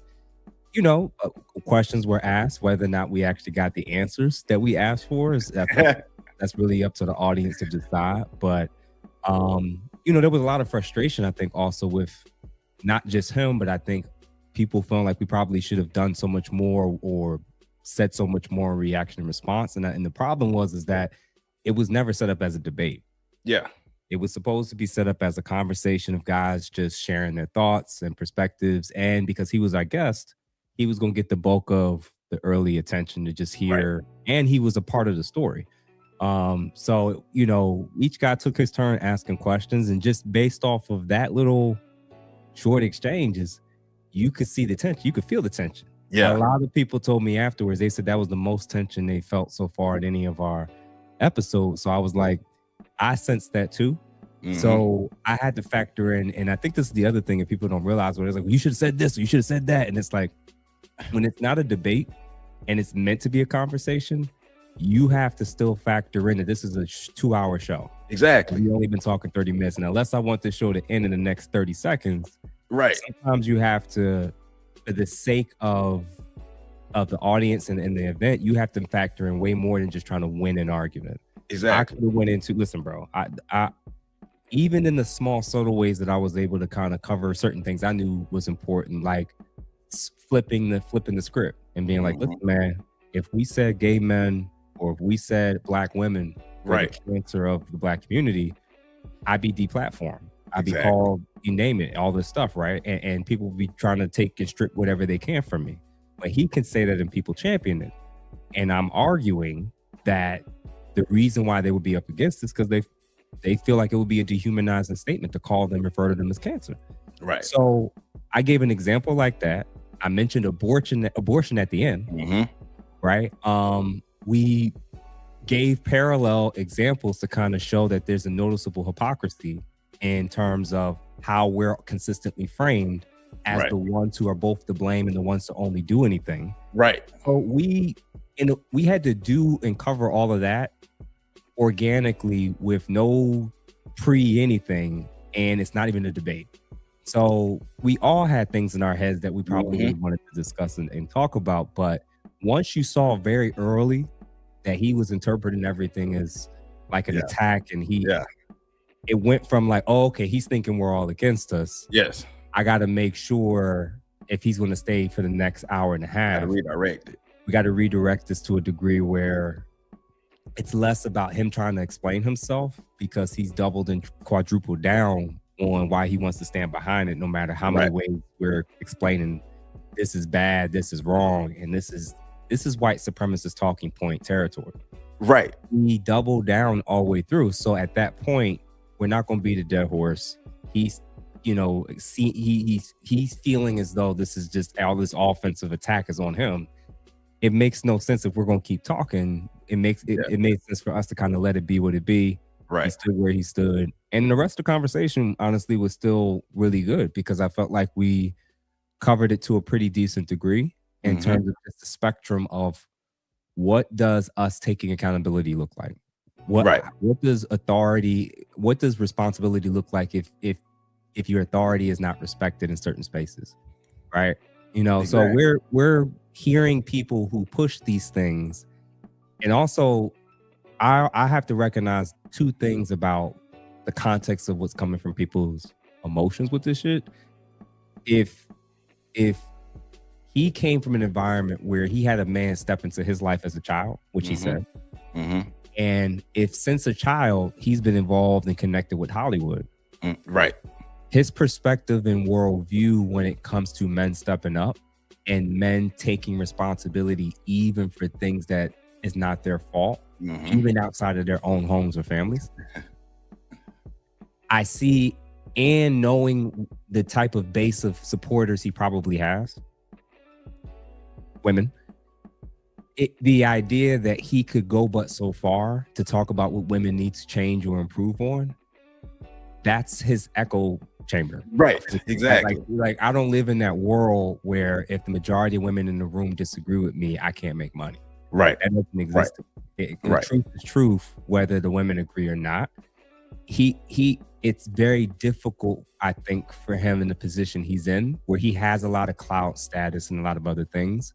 But the struggle throughout the night was I think he probably was fully aware that we all were aware, like, if you're going to keep calling us cancer, but you're not willing to say what anyone outside of straight black men can do different in this situation, right? There may be a reason why, when it comes to talking on those platforms amongst women and liberals and people of that ilk, why you're so received. But when you come on this side, it's a mix of everything. Yeah. And you're talking just straight to men. And right. Hollywood doesn't translate or mean anything when it comes to being a man or masculinity, right? So for us, it's like you're out there, we're actually on the street, right? Right. So for me, it's like you see the dual. He's connected to. I think he's a brilliant dude. I think he's smart. I can see half of what he's saying and why it's so necessary. Mm-hmm. But Darwin and Obsidian raised really important, I think, valid points, which is like, we're not doing this just as a means to an end for a community that not only doesn't care, but there's a percentage of women that actually hate us and are wishing for our demise, which is why when dehumanizing language comes up, they share it. They're talking about gender-based abortions. Mm-hmm. Right? They don't want any laws to change that would make fathers have more say at custody automatically. Right. Everything that's at a disadvantage to men, they are vehemently against. And this just legitimizes them being able to say something so disgusting towards us and say it out in the open. You not being wanting to speak to that. Yeah. Only saying that men just need to be better. That's a, if me and him are going to have a noticeable disagreement, it probably would be like, that's a pre-2000s argument for a 2026 issue. Yeah. Right? Like, you can't tell men nowadays happy wife, happy life and think men are just signing up for that shit. Man, you gotta let people know that, like, that ladies, if I'm going to call men to this is what you need to do to receive that. And be able to expect that from them. Right. Because we're at a place in our culture where we're telling our women, you'll get better results if you don't act like Cardi B and Meg Thee Stallion, and they're arguing with us about that shit. Exactly. You know what I mean? So at that point, again, the conversation went so far left, and I just wrote it till we could finally close it. I know a lot of people won't be happy about it, but at the same time, man, I knew we needed to cover it. Me and the ladies gonna cover it on Monday for the ladies' table. Good. And I can't wait to hear from Crimson, man, what she got to say. What? No, like, and shout out to both shows, the men's table and the ladies' table. Like, they be rocking on both of them. But this is a needed conversation, though. Even though it may not have had the structure that you may have wanted it to, or even idealized. Mm-hmm. A lot came out of this conversation, because now we're forced to have honest conversations about what's actually happening in the community. And then, like we said, being able to look at the nuance and understand the nuance, especially when it comes to black men. But also, it's high time for us to start looking at straight black men as actual human beings, and not just some kind of robots or tools that are out here to just be grinded down. Like, we are actual human beings, and it's not okay to dehumanize straight black men. It's not okay to dehumanize anybody within our community. But moving forward, if we're really talking about empowering men and making sure we actually have a real future, then we need men out here who are standing on their square and are not just cowering. We're not being politically correct. We're telling the truth, but we're actually doing that in a way that empowers others and create other leaders. We're not creating a domination or a dictatorship. It's to create more leaders. Mm-hmm. Mm-hmm. Nah, man, I agree with that wholeheartedly. And this is also different territory, because every person who's watching, every person who has a following of 3 followers, everybody has an opinion on how to do it. Right? So, and we're all, and this is new territory. We're trying to reimagine a masculinity that hadn't started its origins in this country through the lens of a white American form of patriarchy that led and resulted in a black matrilineal situation where gynocracy, right? So Exactly. So where we overly femme-centric, we don't have that actual back. Like I don't think we really have that. We're trying to figure out with women that work and have all these rights. Yeah. What does being a man and a leader look like, and do they even want that? Right. So we're figuring that out together, and this is what I think these type of conversations are about. And I'm not one of these rigid dudes. It's like every man got to have the same type of woman and same type of. I think it's about we got to learn the different nuances of forms of expression of masculinity and what type of woman would be most compatible with that. Vice versa. Versus being like they all got to stay home or you know, we gonna do 50-50, 100%. Like this stuff isn't real. Like we're not being realistic. No, you know. So it was cool, man. It was interesting. I don't know if him and I will probably work anymore together. I'm still open to it, but you know, I understand if he feels differently now. But it wasn't intentional. It was one of those. If he felt as confident and sure about responding to Media Man and coming on the platform and posting his initial thoughts, I just assumed he'd be comfortable doing that with us. None of the guys cursed, overtalked, disrespected each other. They just asked, straightforward questions to hear his actual thoughts. Whether or not he felt ganged up on about it, that's for him to decide. But you know, I'm glad to hear that. You know, at least you kind of thought it went somewhere. Yeah. And I've had conversations with other people about it too, and we all thought that we got something out of it. I think all of your conversations have nuggets that we can get from whether I agree with the guest or not, and that's one of the gems of your channel. And I appreciate the intentionality of having the multiple personalities, the multiple ideas on your channel, so we can get a full view of it. You know, one of our favorite historians, Dr. John Henry Clark, told us to study everybody, listen to everybody, like learn everything from everywhere that we can. It's not just one place that we have the answer. Whether I agree with you or not, you might have a nugget that I can use, and being able to incorporate that in everything. And that's why your platform is doing what it's doing, because it's genuine and you're having the needed conversations. It's not the and I love I've heard you with some of your pushback on some of the panels that are out there, and I love the view on that, because it's similar to mine, because we shouldn't be in spaces where we're just talking at each other, going back and forth. If we can't get something out of this that we can move forward with and actually take back into our real community and build with, like I always say, the real work starts offline. Like we're only here trading ideas that we can take into the real world and use. And if we're just arguing back and forth, we're not building nothing. And white people just sitting back laughing. Yeah. And again, like how you outlined it, especially from Mr. Clark, when people don't know that or understand the method, the planning in advance of what I'm trying to do and what we're trying to do with the platform, all they're going off is what they see in the moment. So that makes sense to me why, you know, you usually, even the idea of like critiquing the panel verse concept, I understand the benefits of it being entertainment value. And we still have to be entertaining too. We can't be dry. Right. But I do wonder if the actual imagery of seeing Black men constantly begging and arguing and trying to convince Black women, that in and of itself is the problem. We're so used to seeing the image of a Black man trying to argue and debate his way into getting a woman to listen and follow his lead in this topic. I don't see the benefits of that. In fact, I think that reinforces, I think the visual of a Black man constantly trying to go back and forth with a Black woman on screen about things. He could point to data, statistics, perspective, double standards. If he's doing all of that and constantly week in and week out, we're seeing Black men debating and arguing with Black women and it's going nowhere. I think that reinforces this idea that Black men in their real lives think that's what we're supposed to do. Right.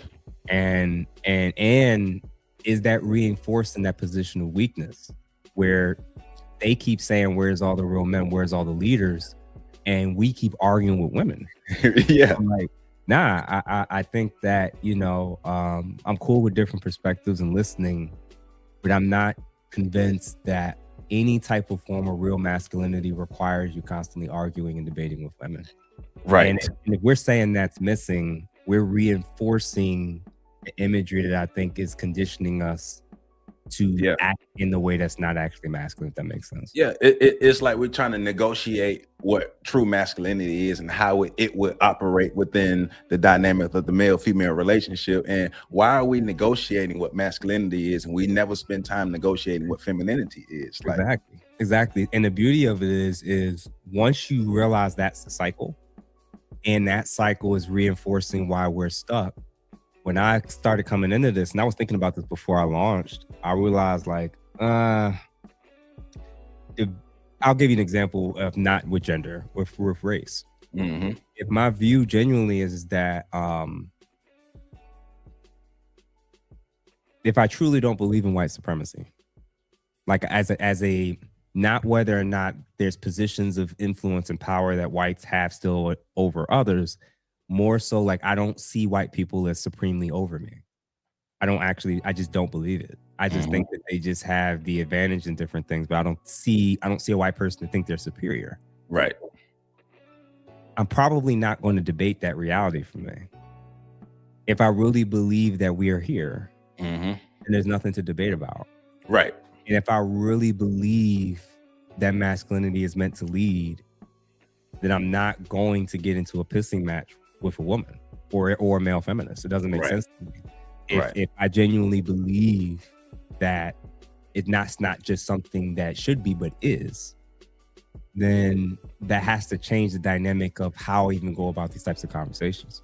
Right. So, and if I think it's as dangerous and as bad and concerning some of the effects of feminism as I'm claiming, then I'm even very cautious about to the degree that I'm willing to even allow you to spew your hatred towards my community and the concept of families and nuclear family and marriage.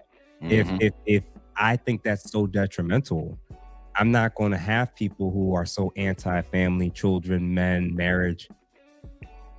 That's where I kind of draw the line. Right. You know? So if I don't really believe that, then I'm just choosing to try to move in that way. You will display it through your actions, how you go about your everyday life, and you will just be that leader, and people will see the people who would see the value in your leadership would follow you, and they would benefit from it, and then they themselves will become leaders. But now you are right, because if we are sitting back, going back and forth with women about what masculinity is, what leadership is, it goes to one of the points I've been making for a long time. First of all, we have to put ourselves in the position where we are defining masculinity and manhood for ourselves, and feel comfortable telling other people, hey, y'all sit down, sit this one out. This isn't for you all. This is for us to define this for ourselves. But if we're constantly in the negotiation stage, we'll never get to the point where we're being definitive about who we are and what this is and how we move forward with it, and how it would positively affect the community. I agree with that wholeheartedly. And like I said, man, like you said, we're figuring this out. We're new territory, and each guy has to figure out what it looks like for himself. But having people who have a negative bias view of men and masculinity by default also being in charge of defining what masculinity then is, their version of that is always going to be a weaker man that is subservient to the woman in front of him and what she wants. Right? So that's I'm sorry, like you're not going to be allowed in the kitchen when it comes to the ingredients of what we're trying to figure out. What is this new masculinity for men going to be and look like? Right. Your interests have been exposed. We know for sure when y'all get power, when y'all get influence, what you're capable of, capable of with boys, the automatic assumption of guilt when we're accused of something, even down to what to do with false allegation people when they and knowing there's no actual recourse or consequence. The DAs don't do anything, and you won't vote for a law or policy that would change that. So we realize you want to be allowed to get away with bad behavior if you're a woman. You want lesser consequences. you want all the benefits, and you will have no problem talking and telling us the flaws of the patriarchy while not acknowledging and then downplaying the ones that come with feminism. So at this point, we now realize like they're not approaching this topic in good faith. So, you know, at that point, it's kind of like I have to just start focusing on the weaknesses and letting as many guys know as possible. Yeah. No, and it has to be exposed in a way that we could take this information, understand it, and then utilize it for our betterment as well. You know, going off a lot of our scholars, our education should help us solve our problems. And I think when it, like I was holding up the book, The Blueprint for Black Power, we do book readings on Monday, and this is the book we're reading. And, you know, it's talking about how, you know, Black America was socially engineered. And my latest video, I'm pairing it with the effects of the Willie Lynch letter, like just the effects of it and how the social engineering over time has happened and, you know, helped to get us into this place. All right. But also, I still use the analogy of white people tore our house down. They messed our house up. So are we really going to live in this dirty house, or are we going to clean it up? Because we can sit here and talk about all these things all day. Yes, white people did this, they did. We know what they did. But us as Black people, Black men, Black women, we got to clean this up, and we have to have the wherewithal, but see the value in each other and see the value in this house to be able to clean it up. And as of right now, it's like we know the engineering, but it's still some of the remnants is there, that the lack of value for ourselves as individuals, the lack of collective value, the lack of value for the community. All those things are being played out, and how we are responding to each other, how we are relating, how we're not relating to each other, the disrespect, all these things in the Black community. And the spotlight is on us, and it's like we're refusing to clean up the mess, and we want them to come back and clean up the mess, and they won't. So what are we going to do? I'm going to say this.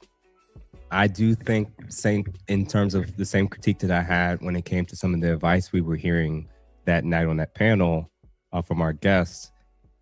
I kind of feel the same way when it comes to how we're even viewing these situations, especially as Black men.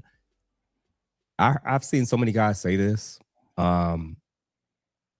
These are not our women.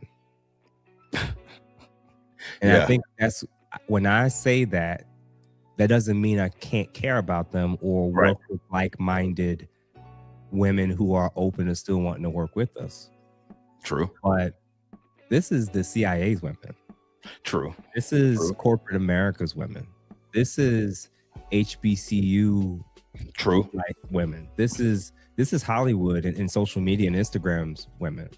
This is not our women until their behaviors show otherwise. True. All right. So there's too many other. This is the Democrat Party's women. Yes. All right? So what I'm basically getting at, man, is unless the woman in front of you shows and demonstrates that she's on your team, we have to assume that she's kind of on the side of, I'm going to go with whatever's trending right now. These are not our women, not in mass, not completely. True. And it'll be smarter and more efficient for us as men to get out the game as soon as possible with a smart, beautiful, intelligent, like-minded woman who ain't riding with the sisterhood and dip. And when I say start thinking outside of the box, your Black woman may not be in the States, fellas. Yeah. Your Black woman may have recently come here from South Africa, from Brazil, from you name it. Your Black woman may also have a second language like Spanish. Yep.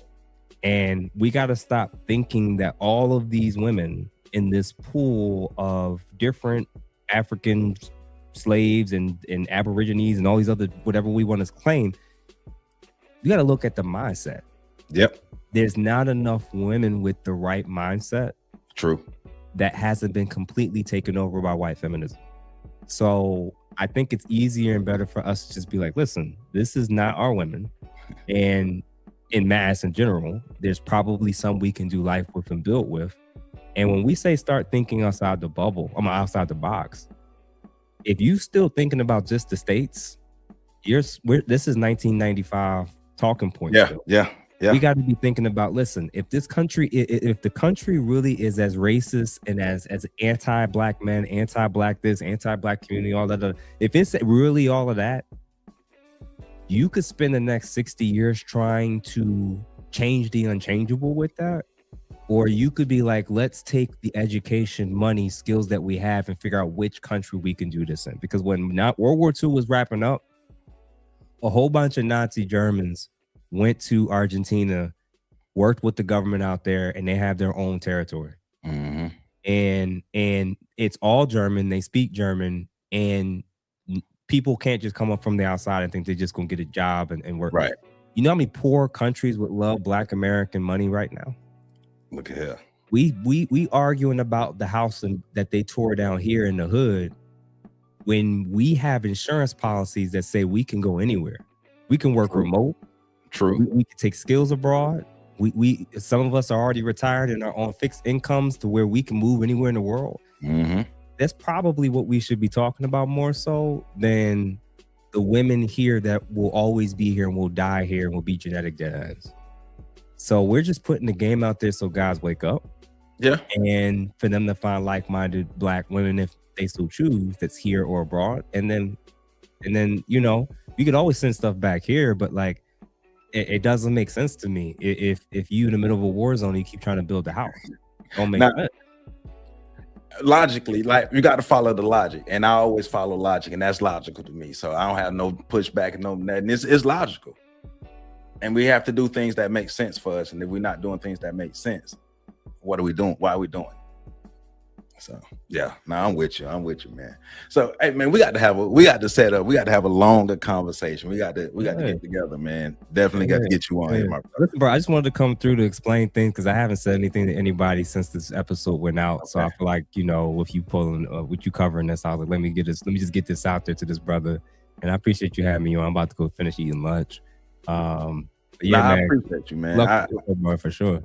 Like I said, I appreciate you. I appreciate the conversation happening. I appreciate your platform as a whole, the information that you give, the clips, everything, because it's helping us get a better understanding of what's going on and how we can best put ourselves in the best position for each other. So sure, definitely, man. So we got to talk more behind the scenes so we can get everything coordinated, man. But you're definitely welcome to come back to this and be a guest at any time so we can chop it up.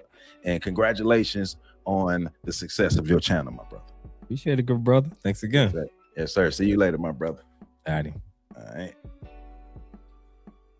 The brother Jeff St. James. All right. Y'all make sure y'all check out the Ask a Brother podcast. The link to the full video that we were reviewing is in the description, so make sure you check it out. PC, what's going on, man?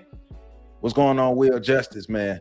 What's going on? Yeah, man. I've been wanting to collab with that brother for a while. A lot of good content. So I'm glad he pulled up. And I'm glad this was the first platform he had a chance to explain the show with Dondre Whitfield. And so, you know, we're coming to the end. I'm wrapping this up. One thing I do want to say is Black men, we do have to re-engineer Black masculinity.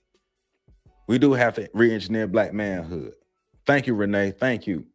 We do have to reimagine how we do things as Black men, but we can't continue to take disrespect. We can't continue to be the punching bags. We can't continue to be okay with just shutting up and taking it as Black men, especially if we're talking about pushing the community forward. And we have to make sure that we are able to work together with our women. A community consists of men, women, and children working together. And if we don't get to the point where men, women, and children are working together, well, you already know what that is. That equals no future. That's no future. All right. So once again, Ask a Brother podcast, the link to the video that we were link to the video is in the description. You can also subscribe to Ask a Brother podcast through that link as well. And definitely going to look forward to having that brother back on here for a more in-depth conversation. So I appreciate that. Shout out to Dave Anderson. Shout out to Darwin McPherson. Shout out to Mumia Obsidian Ali. Shout out to Dondre Whitfield. Like I said, I have no beef, no ill will against Dondre Whitfield, just pushing back on his talking points. Now, Funky Dineva was intentional in the destruction of the verbiage that he had. So that's a whole different story. But hey, man, I love you all too. Everybody in the chat, man. I appreciate y'all tuning in. Whether we agree or disagree, as long as we disagree respectfully, we good. So let's keep doing what we do, and let's keep pushing forward. And black folk, I mean, it's on us to get better. It's on us to do what we need to do, man. All right. So please hit that like button, comment, subscribe, share, hit that hype button. Go over to Ask a Brother podcast, do the same thing. My man, Professor Carlton Jones, is in the building. Hey, make sure you check out Office Hours with Professor Carlton Jones every Friday on FetLifeStation.com and the True Stories Podcast. True Stories Podcast and FetLifeStation.com. Make sure you check out the brother Professor Carlton Jones. You can also check him out every Wednesday at 7 p.m. right here on the Shoulders of Giants. Hey, let's do it, man. Let's do it. Let's continue to rock. Let's continue to grow. Let's continue to get better. And start telling the truth, man. All right. Y'all have a great Saturday. Enjoy y'all weekend. Happy Mother's Day to all the black mothers. Happy Mother's Day to all the black mothers out there. And I wish y'all a good Mother's Day. And hey, black women, especially black women who are out here doing their thing. Black women, we love y'all. Black women. Mother women, but black women, yeah. Hey, man. So catch y'all later, man.